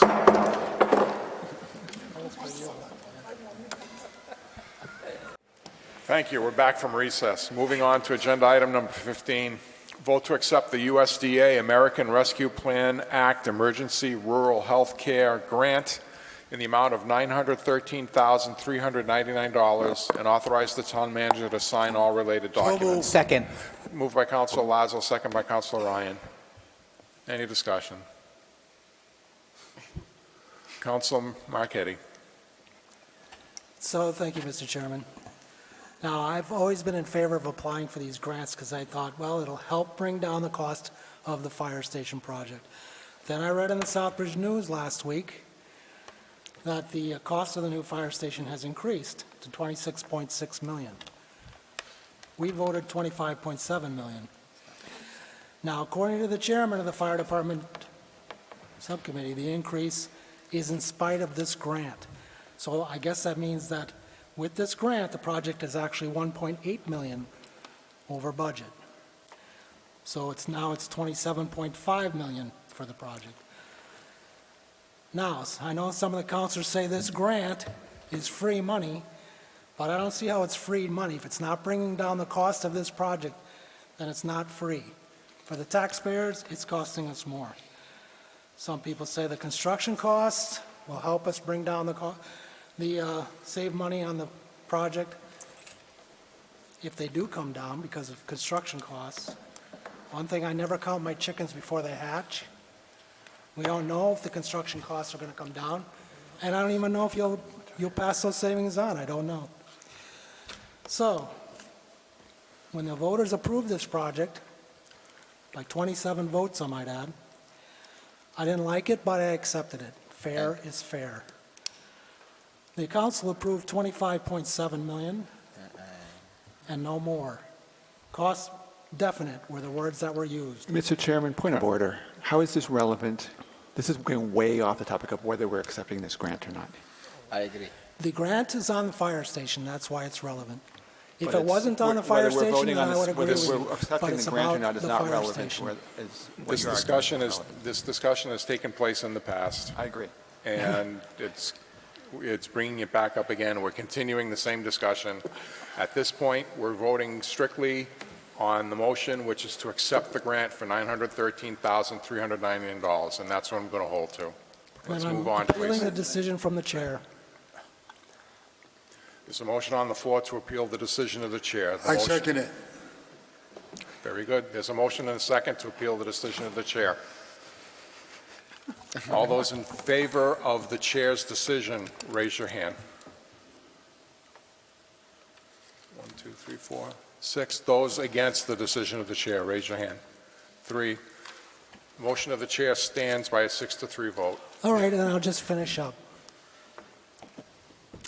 Getting a grant is nice. I'm all for getting grants. But if you vote on this grant tonight, you're belittling the vote of the residents.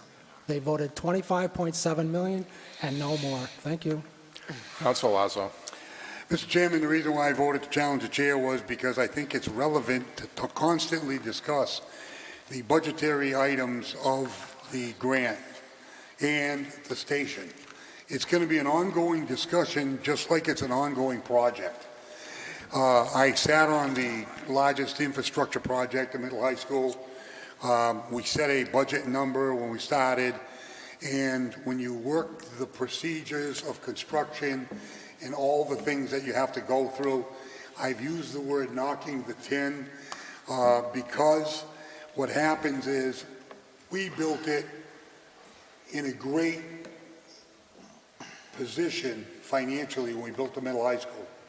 We had a terrible economy, the bids came in low, the construction project went off without a hitch. We had a unified vote of school committee, building committee, and council. The community was pushing in the right direction. We do not have that perfect storm this time. The citizens of Southbridge voted for $5.7 million project. We're into the chute with the project. We have a great economy. We have a whole different storm happening right now. I am going to go out on a limb and say initially I was in favor of a different option, and that option was not voted on. The option that was voted on was the one we're working on. Where I've turned the corner is I've been working and talking with the Chairman Jovan. I go to the meetings to better understand where this thing is headed, where we were, where we are, where we're going. To vote against this grant would be wrong, because I'm not going to sit here and say it's free money. There is no free money. Grants are taxpayers' dollars. They're funneled through the state and federal and different agencies. But if somebody says we're going to turn back and not do this project, then do nothing was never an option. Do I like, what is the best option? That discussion's over. The discussion in front of us right now is we have a $25.7 million project that we need to accomplish. Now, you're going to see things go up like we had an environmental test that we did not have any environmental issues. They're going to do some geo-testing on it to find out if there's ledge. Well, in a construction project, they put $200,000 aside. Now, when they say we do not have any ledge, but the $200,000 doesn't go back to the taxpayers, it's still in the 25.7. So as we work on this project, you're going to see some things work in favor of the project, and then you're going to see it swing above the 25.7. The bottom line is the budget number is 25.7. I'm not arguing that point. But while we do this project and we go down the road, and I've started attending the meetings, because what they're doing now is they're going to a design stage of HVAC. I'm in the field on this stuff. So when I see the HVAC being discussed, well, where are the savings, or where is the spending going to happen? How much is it? There's too many I don't knows right now for me to turn around and say, this is not working. We are going to make this work. Do nothing is not an option. The taxpayers voted this option with this number, and that is the budgeted number, 25.7. Yes, the statement was made, not a dollar over. And when that statement was made, I laughed, because in construction, you're going to run into stuff that is going to make that swing up over, and you're going to have some numbers swinging downward to bring that number back in line. Where that ends, I don't know if you're going to stay on time and under budget until the project's done. And going forward, I'm not happy about spending more money. I don't want to spend more money. But the thing is, this is part of the procedure, part of the process. And we're going to take the good and the bad and the ugly, and we're going to build ourselves a fire station. I've been at the meetings. You've got some guys at the table that are looking for, cheaper ways, or cut. You don't want to cut too many corners where you're not building the proper building. Right. So I think moving forward, you have the deputy chief involved since the beginning of time. You have a chief there. You have Jack Jovan, who is, he can articulate the message. But sometimes the message isn't going to be as sweet as the rest of them. But moving forward, we will work on this. We'll knock the tin, and we'll build ourselves a fire station. And maybe we'll be happy in the end with the number, or maybe we won't. But turning back is not an option. Thank you. Councilor Dow. I'm all set. Very good. Councilor Ryan. Thank you. I'll be very, very brief. I support the grant. Thank you, Chairman Jovan, for your work on this and for all the work you've done on the fire station. Thank you for bringing back some money to help lower the costs anyway. That's a victory. Nearly $1 million we got. Thank you. That helps. Councilor Montigny. Did you want to say something first, Mr. Jovan? Sorry. Go ahead, and then I want to just address some of the comments that were made. Thank you, Mr. Chair. I will be supporting this. I, too, attended the fire station meeting, and I heard Mr. Jovan with my own ears say that he is very driven to keep it under 25.7. We might be in some rough shape right now, but I personally have been investing in the stock market for years. I think it's going to be a bad year. I think we're headed for a recession. The building costs are probably going to come back to a level, and maybe we'll be just there, but I have faith that the work that I have seen in the past from Mr. Jovan and my esteemed colleague to the left on the school building committee, I know that they know what they're doing. And I think I said this at the last meeting, the project manager gave me a very good feeling. And we talk all the time about voting your conscience. And I was there, and I'll be voting yes. I was there when they introduced the grant with Ms. Dean. Thank you. Very good. Thank you, Mr. Chairman. Chairman Jovan. Just a couple comments. We came and gave a presentation before this board, this council, and we said we were going to be transparent, open, honest. I said at that point, these were opinion of probable cost. Opinion of probable cost. Every document that we have says opinion of probable cost. And we said we're going to design the building so that when we go out to bid, it's designed properly to replace, again, I say it over and over, a 125-year-old station to last another 100 years. But you want to do it right once. Absolutely. Earlier in this conversation, there was talk about, from Councilor Marchetti, about renewable energies. Those members that were at our meeting, we talked about renewable energies. Can we do this at the station? Can we get to zero net neutrality or whatever the heck it's called? And we talked about it. That's what we're doing. And I said that we developed a budget based on the updated opinion of probable cost. Nowhere in any of my documents, nowhere in any conversation that our building committee has had, have we ever said that this project will go to $27.5 million. And I challenge anybody to find that.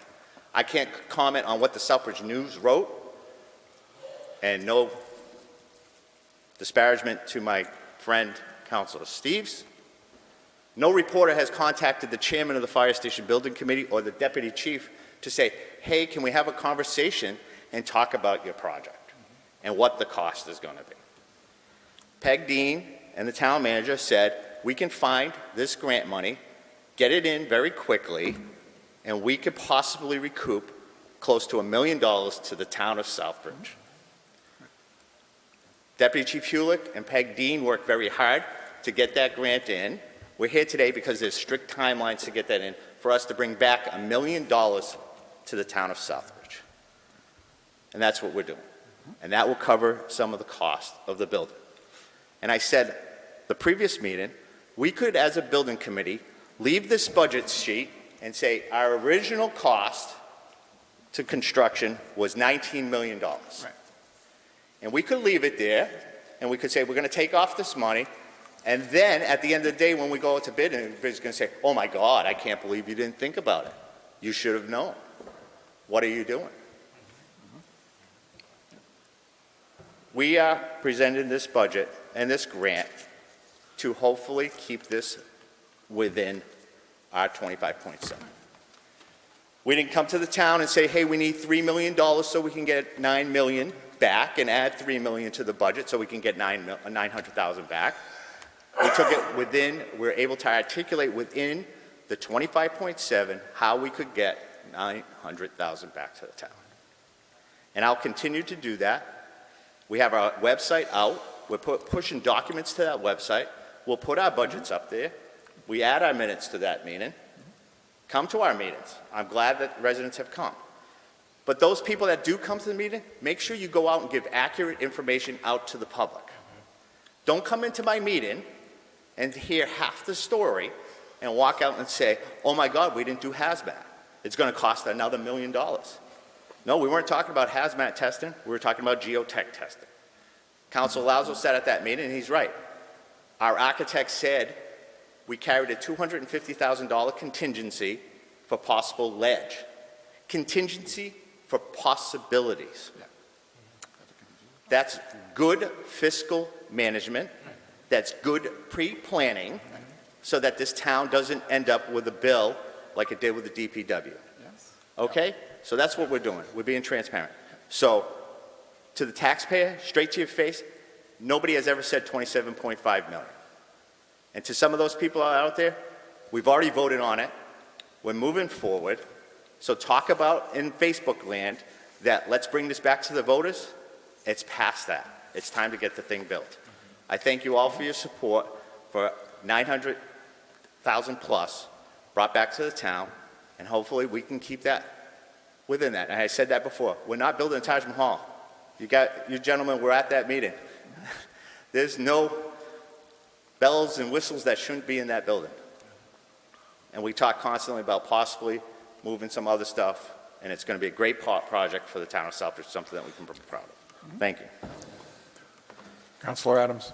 Just want to thank you, Jack, and the chiefs, the deputy chief, and Ms. Dean, and all those that were part of this, getting this grant to us, and we really do appreciate it a lot. I know your hearts are completely in it, and you know, as much as we may disagree or agree or whatever it may be, I think at the end of the state, these guys and gals deserve the facility that they're going to receive. So thank you for your efforts.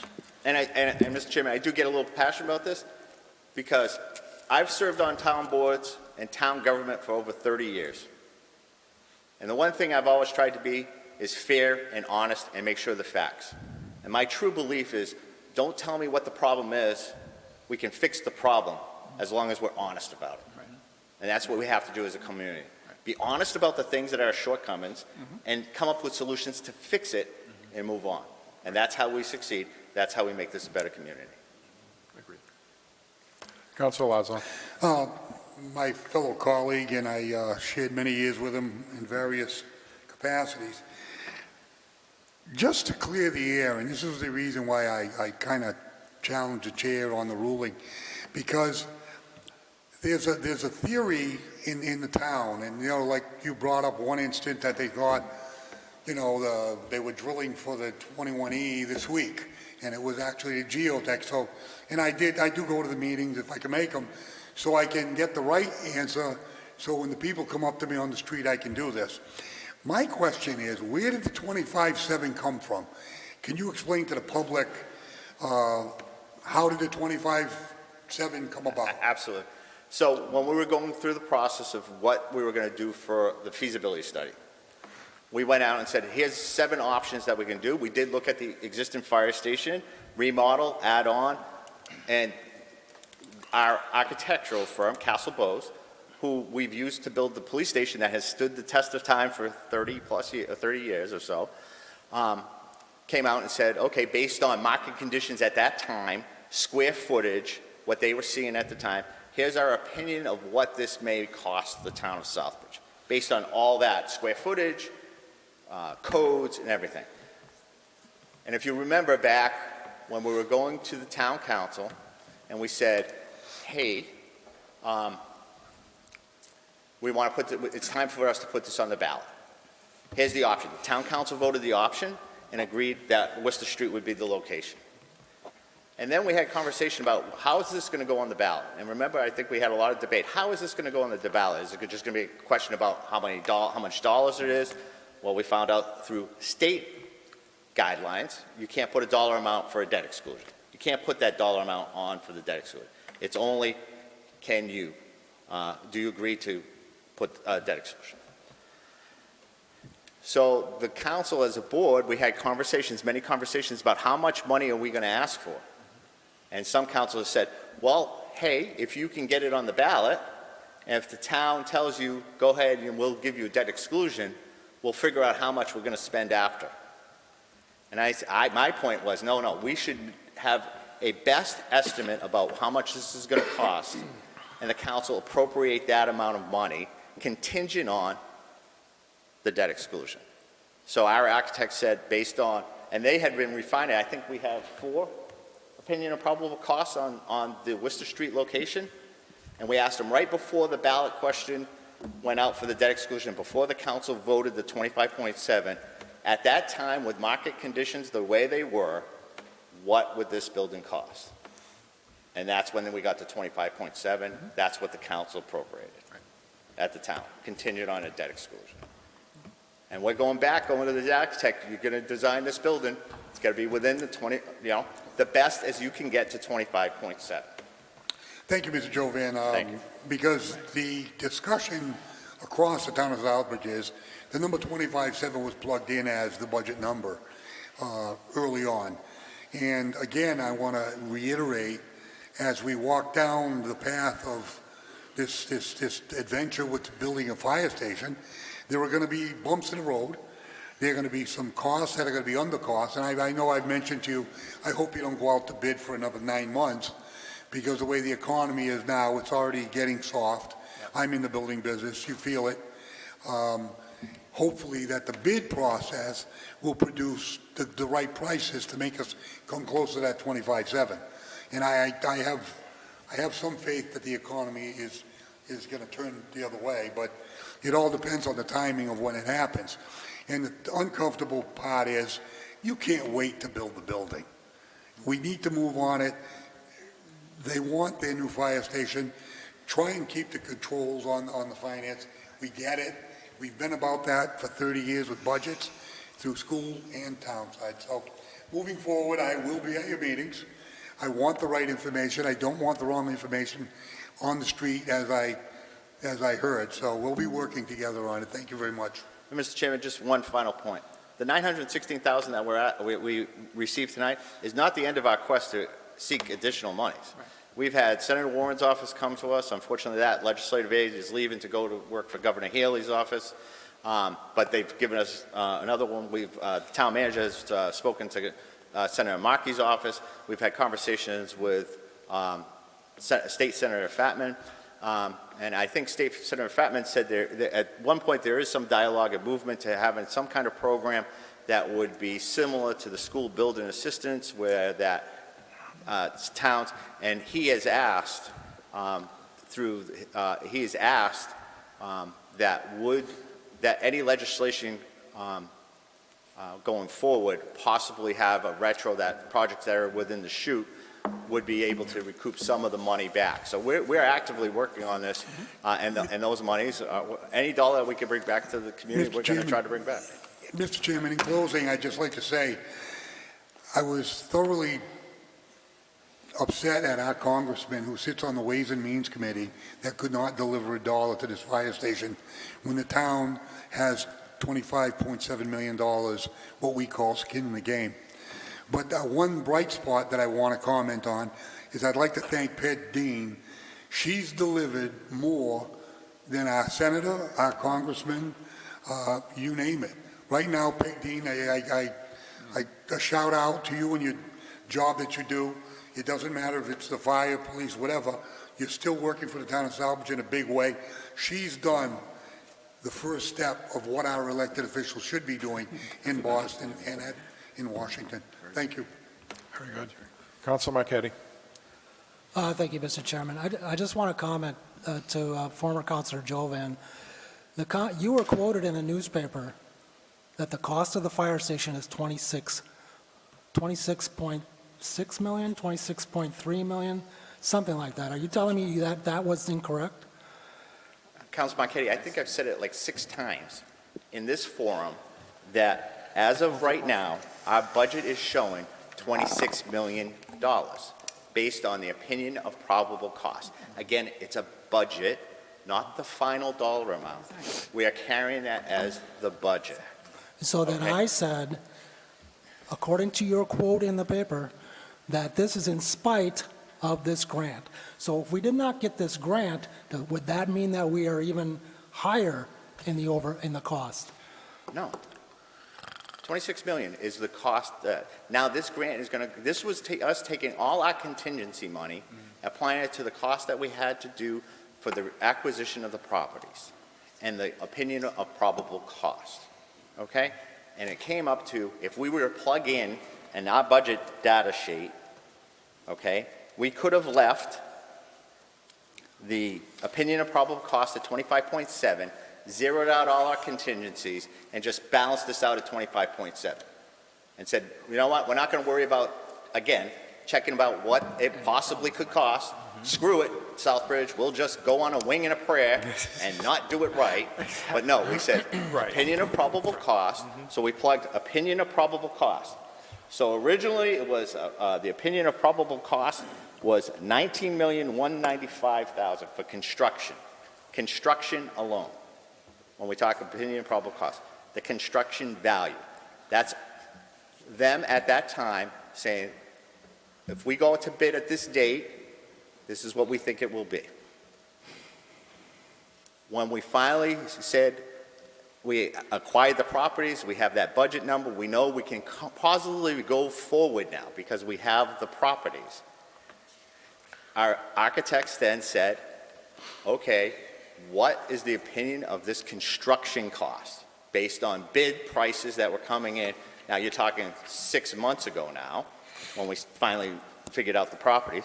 It said that the adjusted budget for the construction cost base was $20,069,000. And we made adjustments within our contingencies. And we said, even if we do all that, we're a little bit over, shortly over, of $26,035,650. Okay? And that's zero contingency. And we said, let's go out for this grant. Let's see, the grant is only specific for certain items within the project. Now we can put some money into the contingency. Contingency is just that, a contingency. Doesn't mean you spend it. It's if things change, then it's a contingency budget. All right, thank you. And again, I think I said it in the past, we have many, many projects that we do in communities that we set out a bid and it comes in a little bit higher, and towns have to make tough choices about whether we fund that or not. So the challenge to Councilor Marchetti I would throw out is, tell me how to do this better or not build it at all. If the question is don't build it at all and wait, then you're going to be paying $30 million, $35 million 10 years from now. And again, as I said, we are all taxpayers on this committee. We all have to pay our taxes. And we understand the pain, and we're doing the best. And I'm just going to leave it at that and not get into further debate. Well, Councilor Jovan, the only thing that I'm trying to tell you, I know that you've heard this 6 times or whatever, is that you were on the council and the motion was 25.7 million, not a dollar more. That's what the motion was. So Mr. they're Chairman, not he's saying badgering it's the order. witness. Like, it's not, but he mentioned my name, and I feel I have a right to respond. Point of order, though, I Mr. didn't Chairman. ever You already mention ruled his this name. topic I out of mentioned order. my All name. right, all gentlemen and ladies. Mr. Chairman, I just want to close this real quick. We have not spent over 25.7. The town has appropriated 25.7. That is what we're spending right now. The grant is coming out of money that was appropriated within the 25.7.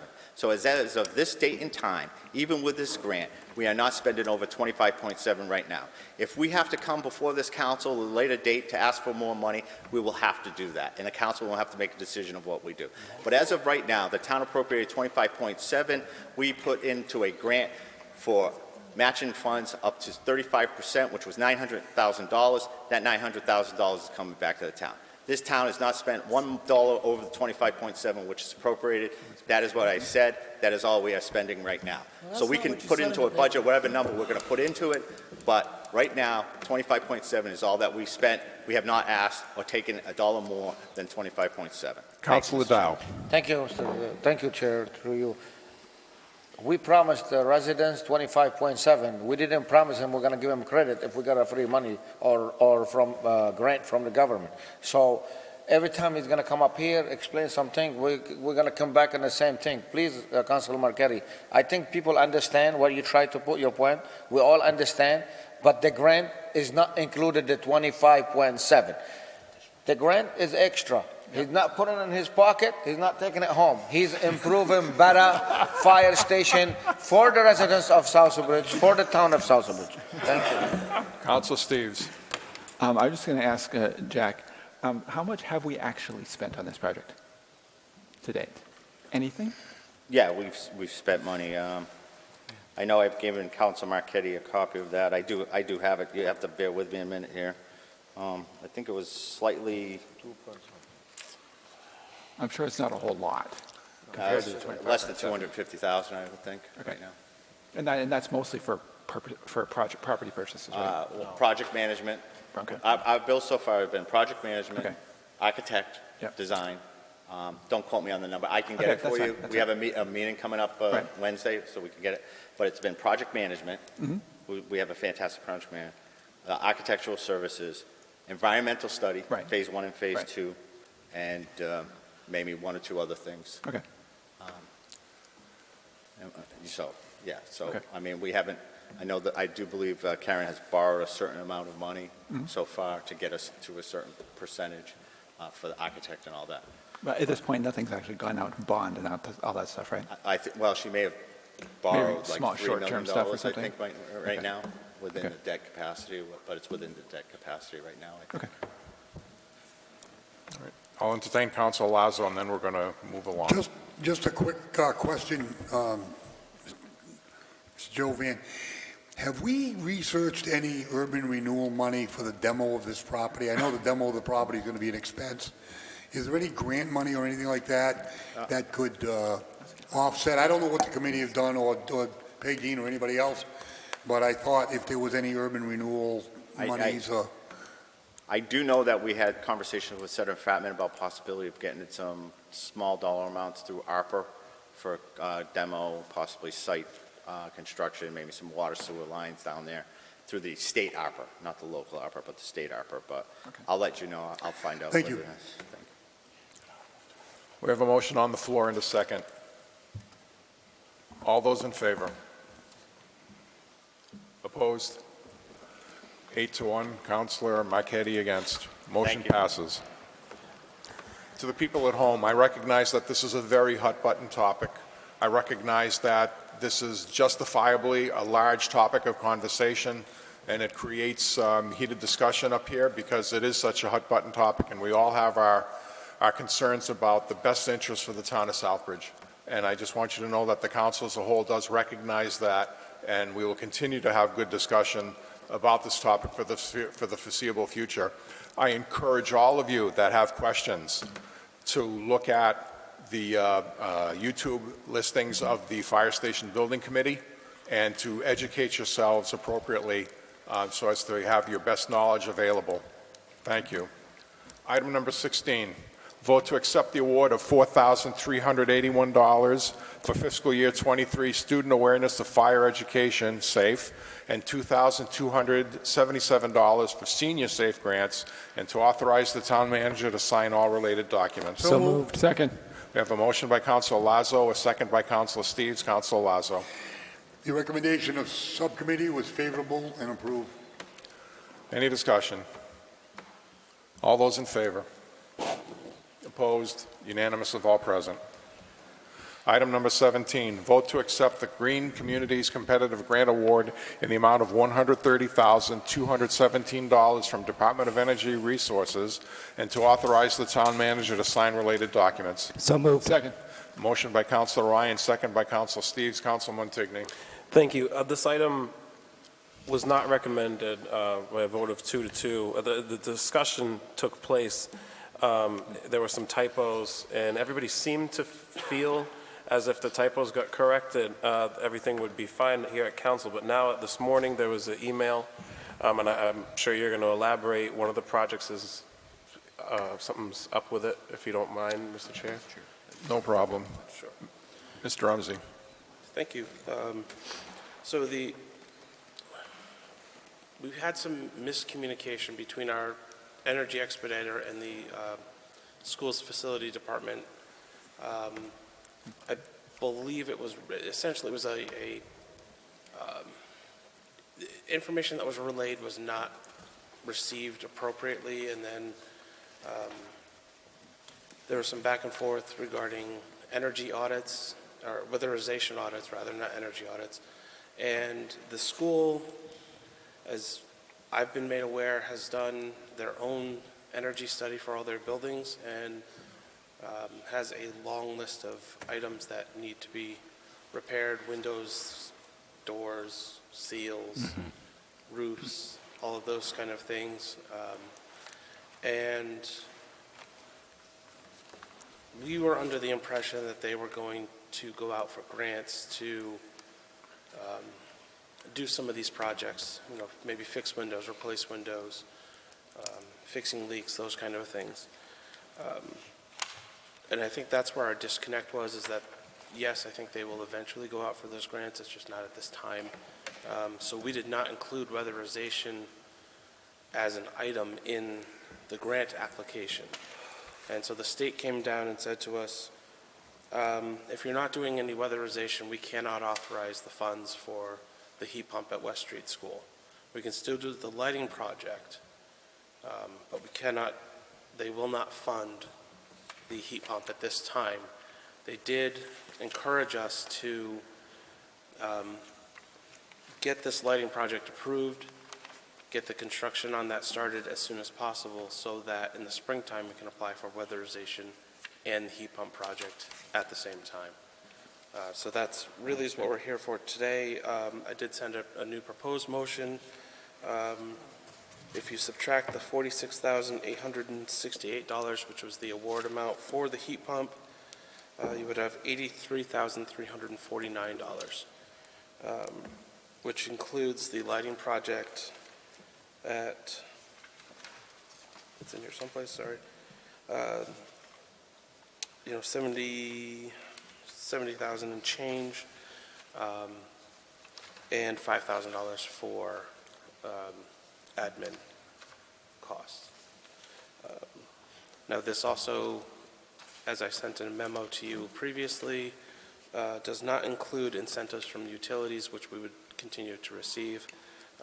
Rather than it being $31,817, the amount would be $15,625 that we would receive in incentives. So which would add up to that total cost for that lighting project to be $93,974. So you wrote the revised motion, vote to accept the Green Communities Competitive Grant in the amount of $83,349 from the Department of Energy. Is all that accurate? Do we need to send that back? I feel like time is of the essence with the grant at this point, especially we moved the meeting from last week to now, although it revealed this issue. So, I mean, do you have it in writing somewhere besides this email? Like, did they send a new letter like you gave us last time with the, or have they not? At this point, no, they have not. They have not formally stated that they are going to withhold those funds. They have said, if this project is not done, we will not fund that amount, which is that $46,868. So, Mr. Chair, I mean, they haven't even formally said, although I'm in support of this, and I'm just not sure. There's nothing in writing here. I'd like to hear your opinions, the other counselors. Councilor Adams. Thank you, Mr. Chair. When's this grant due? Sorry? Mr. Rumsey, when's the grant due, or when's this application due? This is not the application, this is the award. So as soon as I'm sorry. you accept the grant, we'll have the town manager sign it, and our expediter will be ordering the materials for the lighting project. Yeah, my apologies, you're right. Potentially tomorrow. So really, we just need to get the letter from them, updated letter from them saying what we're accepting, correct? Can we get Correct. that from them? Yes, I believe we can. I don't know what their process is with, sending us an updated letter stating that they're not funding that without the weatherization projects being done. Well, even if they were to come back and just say, hey, listen, this is what we're awarding you, just accept it, or hopefully you would accept it, but I think this is what this letter is, please just accept it. They can't, I'm just looking for something in writing from them stating this, because the numbers seem to have changed, the words are different. I guess I'm expecting a little bit more from the state on this point. I have no, At go this ahead. point, we don't have anything formally in writing. I've had several phone calls with Kelly Brown. She's our regional coordinator. Peg and I had met with her virtually. We had a virtual meeting with her for about an hour and a half, where she ran us through several different projects, and including this one. We tried to come up with any possible solutions. We've been working with the schools to try to figure out if they are doing weatherization projects. Are Sure. they not? At this point, no, they have not formally, stated that they're refusing to fund that project. So the original motion could stand. It's just that I guess I'd have to come back to you with a revision once we do have a letter from them, I suppose. Well, I just want to make clear, so the 46,868 for West Street, that's out. 78,349 for the high school air source heat pump that's written on this is not it. It's the lighting system, right? Like we talked Correct. about the other day. Yep. And then the 5,000 administrative assistant stays the same. Correct. But then the $83,349 has gone now up to, sorry, I have a hard time hearing, to 93,000? No, I'm sorry. Okay, I thought I heard 93 No, in there the somewhere. total cost for the lighting project Yeah. was $93,974. Then there are $15,625 in incentives from the utility. Oh, from that. Yes. Okay, So got it. when you subtract that, that's where you get that 78,000. So I wouldn't understand why, if they're not going to do that, they wouldn't just send us a regular letter saying, this has been revised. I Here believe you that's go. coming. I think they were giving us some grace period to come up with time to, either apply for some sort of a weatherization grant if we could find one, or for the schools to come up with, their plan for what they're going to do with with their weatherization projects. Okay. That time is running out at this point in time. So if we want to look at, for the spring submittal, doing the heat pump project and weatherization through the Green Communities competitive grant, we would need to start the lighting project as soon as possible.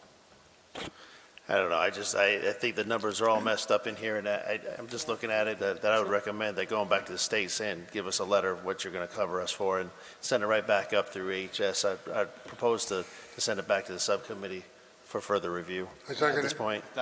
We have a motion and a second. Motion by Councilor Adams, a second by Councilor Lazo to refer back to EHS. Any further discussion? Councilor Dow. Thank you. Do you say we're running out of time?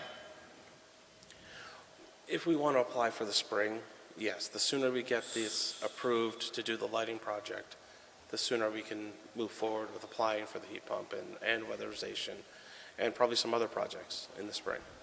So if we don't move on that, we have enough time to send it back to the, Just listen to Mr. Rumsey, I think we're still in the winter time here. I mean, if we can get it in the next couple of weeks, do you think that's purpose, so we can get it right to the next town council meeting? They were discussing about potentially starting and completing the lighting project over February vacation, with having to order lighting and everything else. I don't know what their time frame looks like. They just said to me that they would order it soon. As soon as, I don't know if I that's, don't like to see it. We're 2 losing days, if that that's money. 2 weeks, I have no idea. An exact date has not been relayed to us. I don't like to see using that money, so. No, I I understand. know the number is not like Got it. accurate, but Yeah. still, No, I understand that. But all these numbers are different in here. They made some changes in here. They owe us a letter as well to follow up on. I'm just not comfortable. I support it to get that done, but I'm not in support of the letter that they've received can we to us. vote on I it, subject to get the letter from the state? Good. Yeah. Like this, he doesn't have to come back here, or he can come back, I don't know. I don't like to see losing that money, so. I'd entertain that amendment. I'll make that amendment then. Second. We have a motion to refer first that needs to be voted on. So we have a motion to refer to EHS. Any further discussion on the motion to refer? All those in favor? Those against? 5 to 4 against referring. Okay. 4 to 5. I don't understand. Mr. Chair, All I right. move that we approve this contingent on the letter coming in with the stated amount of, $83,349. thank you. Second. Thank you. All right, that's $83,349. Yep. All right, and you're making an amendment that this motion would be contingent upon the state getting us a letter saying that we've received the award for $83,349. Yes. Yes. Am I clear on that? Second. Is everyone clear on that? For the amendment? Councilor Adams. So I'm a simple man. So isn't that the same what we're talking about already? I mean, once we Well, get now the we're letter, saying we it's can move contingent because along. we don't have the letter. That's all we're saying. So, Yeah, if go I ahead. may, I'm sorry. Yeah. The current motion is to accept the grant in the amount of $130,217. So I think the motion was to Amend it. amend it to the $83,000. And then contingent on the letter. Contingent upon the Yep. letter. Contingent upon a letter from Okay. the state stating that amount. You okay with that? Yes, I am. Yes, thank you. I mean, you wouldn't be able to do anything with it until they actually send us the letter anyway, right? Correct. Right. Okay, so the amendment would be, if I've got this right, let's bear with me, vote to accept the Green Communities Community Grant Award in the amount of $83,349 from Department of Energy Resources, and to authorize the town manager to sign related documents contingent upon receiving a letter for an award in that amount. Yes, That do the job? Yes. that works for me if it works Is for you. everyone okay? Sounds good to me. Mr. Chair, so the manager would not go ahead and sign any related documents unless he has the proper corrected document? The way I understand it, yes. Okay. Yes. Yes. Councilor Marquetti. Thank you, Mr. Chairman, through you. I'm just curious, how does this utility incentive work? How does that work? To be completely honest, I'm not 100% myself how it works. I believe these projects do carry, the utilities do carry incentives for things like lighting upgrades from, to go from lights potentially such as the ones that are above us to LEDs.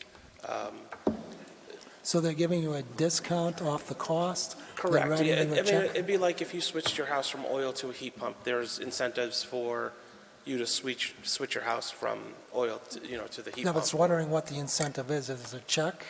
Or is it just a lower cost?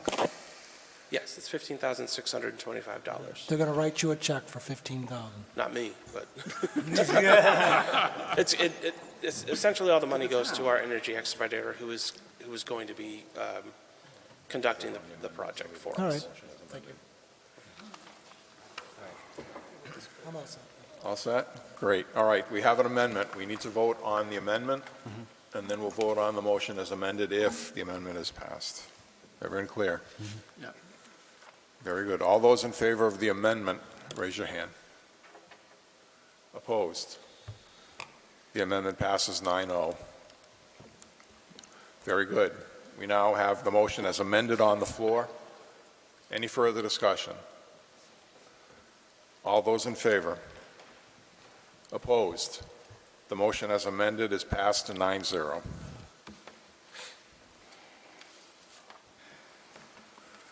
Item number 18, vote to accept proposed update to weights and measures fees. So moved. Second. Motion by Councilor Ryan, second by Councilor Lazo. Councilor Lazo. Yeah, the subcommittee recommendation was to accept the proposal on the updates for the weights and measures. Any discussion? Councilor Lazo. Just a quick point, I'm sure it's going to pass. We had a retirement of a gentleman that was there for forever, and he retired. We paid tribute to him. He's 90 years old and still going. But coming back, we have the fees and equipment was reviewed by the new weights and measures person, and we need to upgrade, not only the equipment, but the fee system. Thank you. Very good. Any further discussion? All those in favor? Opposed? Unanimous of all present. Chair Daniel, was there ever a vote about sending the previous item back to the subcommittee? I don't think that was ever voted on. Yes, Counselor? yes, it was. It failed 4-5. It failed. Thank you, I'm sorry about that. No. All right. Oh, there it is, okay, sorry about that. What's that? Yeah. Very good. Item number 19, vote to approve the transfer request for $6,600 from account number 019-00000.527400, property repair, maintenance, and demo, to account number 001-240.585200, general equipment, to cover the cost of equipment needed for the sealer of weights and measures. So moved. Second. Motion by Councilor Lazo, second by Councilor Ryan. Councilor Lazo. The recommendation was to approve the transfer. Very good. Any discussion? All those in favor? Opposed? Are you opposed? No, I All right. just put my hand down. Unanimous of all present. Very tired. Very good. Item number 20, vote to approve the transfer request for $111.50 from account number 01240.558000, miscellaneous materials, to account number 001-240.571000, mileage, to cover the cost of mileage for the sealer of weights and measures to get equipment calibrated. So moved. Second. Motion by Councilor Lazo, second by Councilor Ryan. Councilor Lazo. Again, the recommendation was unanimous to approve the transfer. Any discussion? All those in favor? Opposed? Unanimous of all present. I'd like to take a second to congratulate and make notice of Mr. Como. It's my understanding that he's made some arrangements with the state regarding certified testing of large quantities of fluids, and we don't have that equipment, and he worked out something with the state to the tune of $35,000 savings to the town. So kudos to Mr. Como for doing a great job for the town.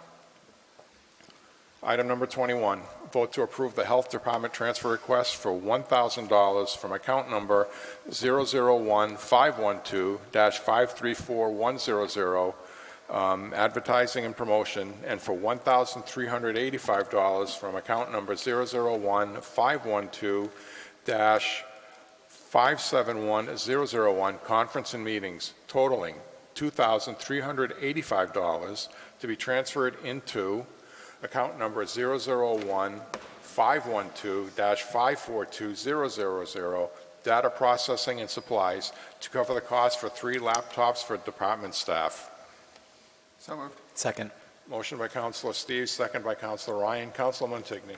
Thank you. This was unanimous of all present. I've met with the health inspector and I got to know him a little bit and asked him for some of his needs in the department, and this was the one need that he thought that he could come up with in this budget, and it will allow them to start doing things again like attending conferences and have a means of access through their laptops, and he came to EHS and explained that to us and did a very good job with that. Thank you. Very good. Any discussion? All those in favor? Opposed? Unanimous of all present. Item number 22, vote to approve the transfer request of $13,185.46 from account number 001-132-578100, Town Council Reserve, to account number 001-910-515100, sick vacation buyback, to cover the cost of the town manager's vacation payout. So moved. Second. Motion by Councilor Ryan, second by Councilor Steves, I believe. Councilor Steves. Yeah, we recommended that unanimously at our council meeting, at the subcommittee meeting. There was obviously a little bit of a dispute over, actually, I think it was one down because Denise voted against it. There was a little bit of debate over it, but we ended up approving it primarily because it's part of his contract. Very good. Any discussion? Please sit back. All those in favor? Opposed? Unanimous of all present. Item number 23, Council's Forum. We'll start over here. Councilor Marquetti. Thank you, Mr. Chairman. tonight we had this discussion about the fire station, and I know people don't like to hear about it anymore, but I think it's time we make some changes to the fire station building committee.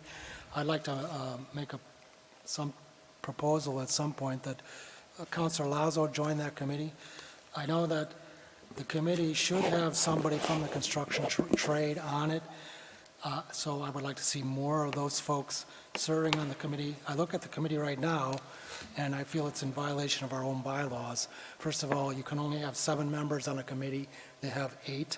You should only have 1 fireman. Today, they have 3 firemen. 2 are former firemen and a family member. When I look at the committee the way it's made up of right now, I think that they just want everything, and I would feel a lot better if we had people like Councilor Lazo and some other construction contractors on that committee to help them in this next phase bring the cost down. But other than that, I think we've talked about it. I've talked about everything tonight from A to Z, so I'll let it go with that. Thank you. Very good. Councilman Montigny. Thank you. Just want to tell everybody to stay warm. Isn't this Friday supposed to be like 40-mile-an-hour gusts and -7 low? Yes. Yeah. That's all I have for tonight. Thank you. It's great to have a full council tonight. It's a lot of fun being up here, and I appreciate the hard work of everybody. Very good. Councilor Lazo. Councilor Montigny, yeah, it is fun. I have to say, the councilors, I'd like to welcome Jackie Ryan back to the council. Councilor Ryan. Councilor Ryan, I'm sorry. Good to see you back. I'd like to also take a pleasant moment to wish Dave Adams a happy birthday. Councilor, my fellow colleague, happy birthday and many more. That's all I have. Thank you. Very good. Councilor Dow. Nothing at that time. All set. Very good. Councilor Steves. The only one thing I wanted to mention is that I know that some people have already started taking out papers for this year's election cycle. And if you're even considering it, please do get out there, take a little bit of time to think about it seriously, what offices you might want to run for. We need some really good people to run for the various offices, not just up here, but the various other elected offices in town. We also have some important vacancies on our appointed boards and commissions, and we really need good people to get up and and throw their ideas into the ring and get involved in the community. And so definitely get out there and please do so. I know I can't run this year again. I'm done. And I know there's two other people up here on the board tonight that are also up this year. So get out there and run. All set? Yeah. Very good. Councilor Rivas. Thank you, through you, Mr. Chair. I just want to talk about having attended the MMA conference for the first time. It was an amazing experience, and I was really proud of our town getting the MIIA. All of the acronyms are difficult to keep up with, and all of the great work from Adriana and our town manager to really bring us to the forefront. It's always impactful when you get to stand up in front of, your colleagues across the Commonwealth, and your town is being honored for something and it isn't being bashed. So it was a great privilege to be part of that, and to hear a lot of the opportunities that are going to come our way as a municipality, and listening to Governor Healy and Lieutenant Governor Driscoll about their plans, and the ability for our town to really move on a lot of different things like affordable housing. I was really happy to hear that is a topic that is at the forefront of their mind, and throughout our Commonwealth, we really need to think about that, and in our community specifically, we want to take care of people and make sure that there is affordable housing for all of our residents to be able to live and to have a place. I also want to say thank you to the 5 students who have stepped up to the plate and volunteered for Youth Voices with Councilor Rivas. We still have some openings. I'm going to talk to a couple of high schoolers who expressed interest. But, you know, if you have students, again, middle, high school students that, you know, have opinions, they really want to participate. It's an opportunity to get them involved in civics, like Councillor Steves talked about, and future leaders. It was amazing to see them sitting up here at the dais and really feeling excited to talk about all of these different topics. So that is our, you know, our students are our future, our young people are the future of our community, and I'm really excited to bring this program to cable access, and thank you, Charlie, for helping me with that. And I also want to say welcome back, Councillor Ryan. You know, I'm glad that you're here and you took time to take care of yourself. And yeah, we're happy to have you back. Thank you. Very good. Councilor Ryan. Thank you, Mr. Chairman, through you. Before I start, I just want to let anybody know who may be watching or may be here. This may be triggering to some who may struggle with this, so be warned.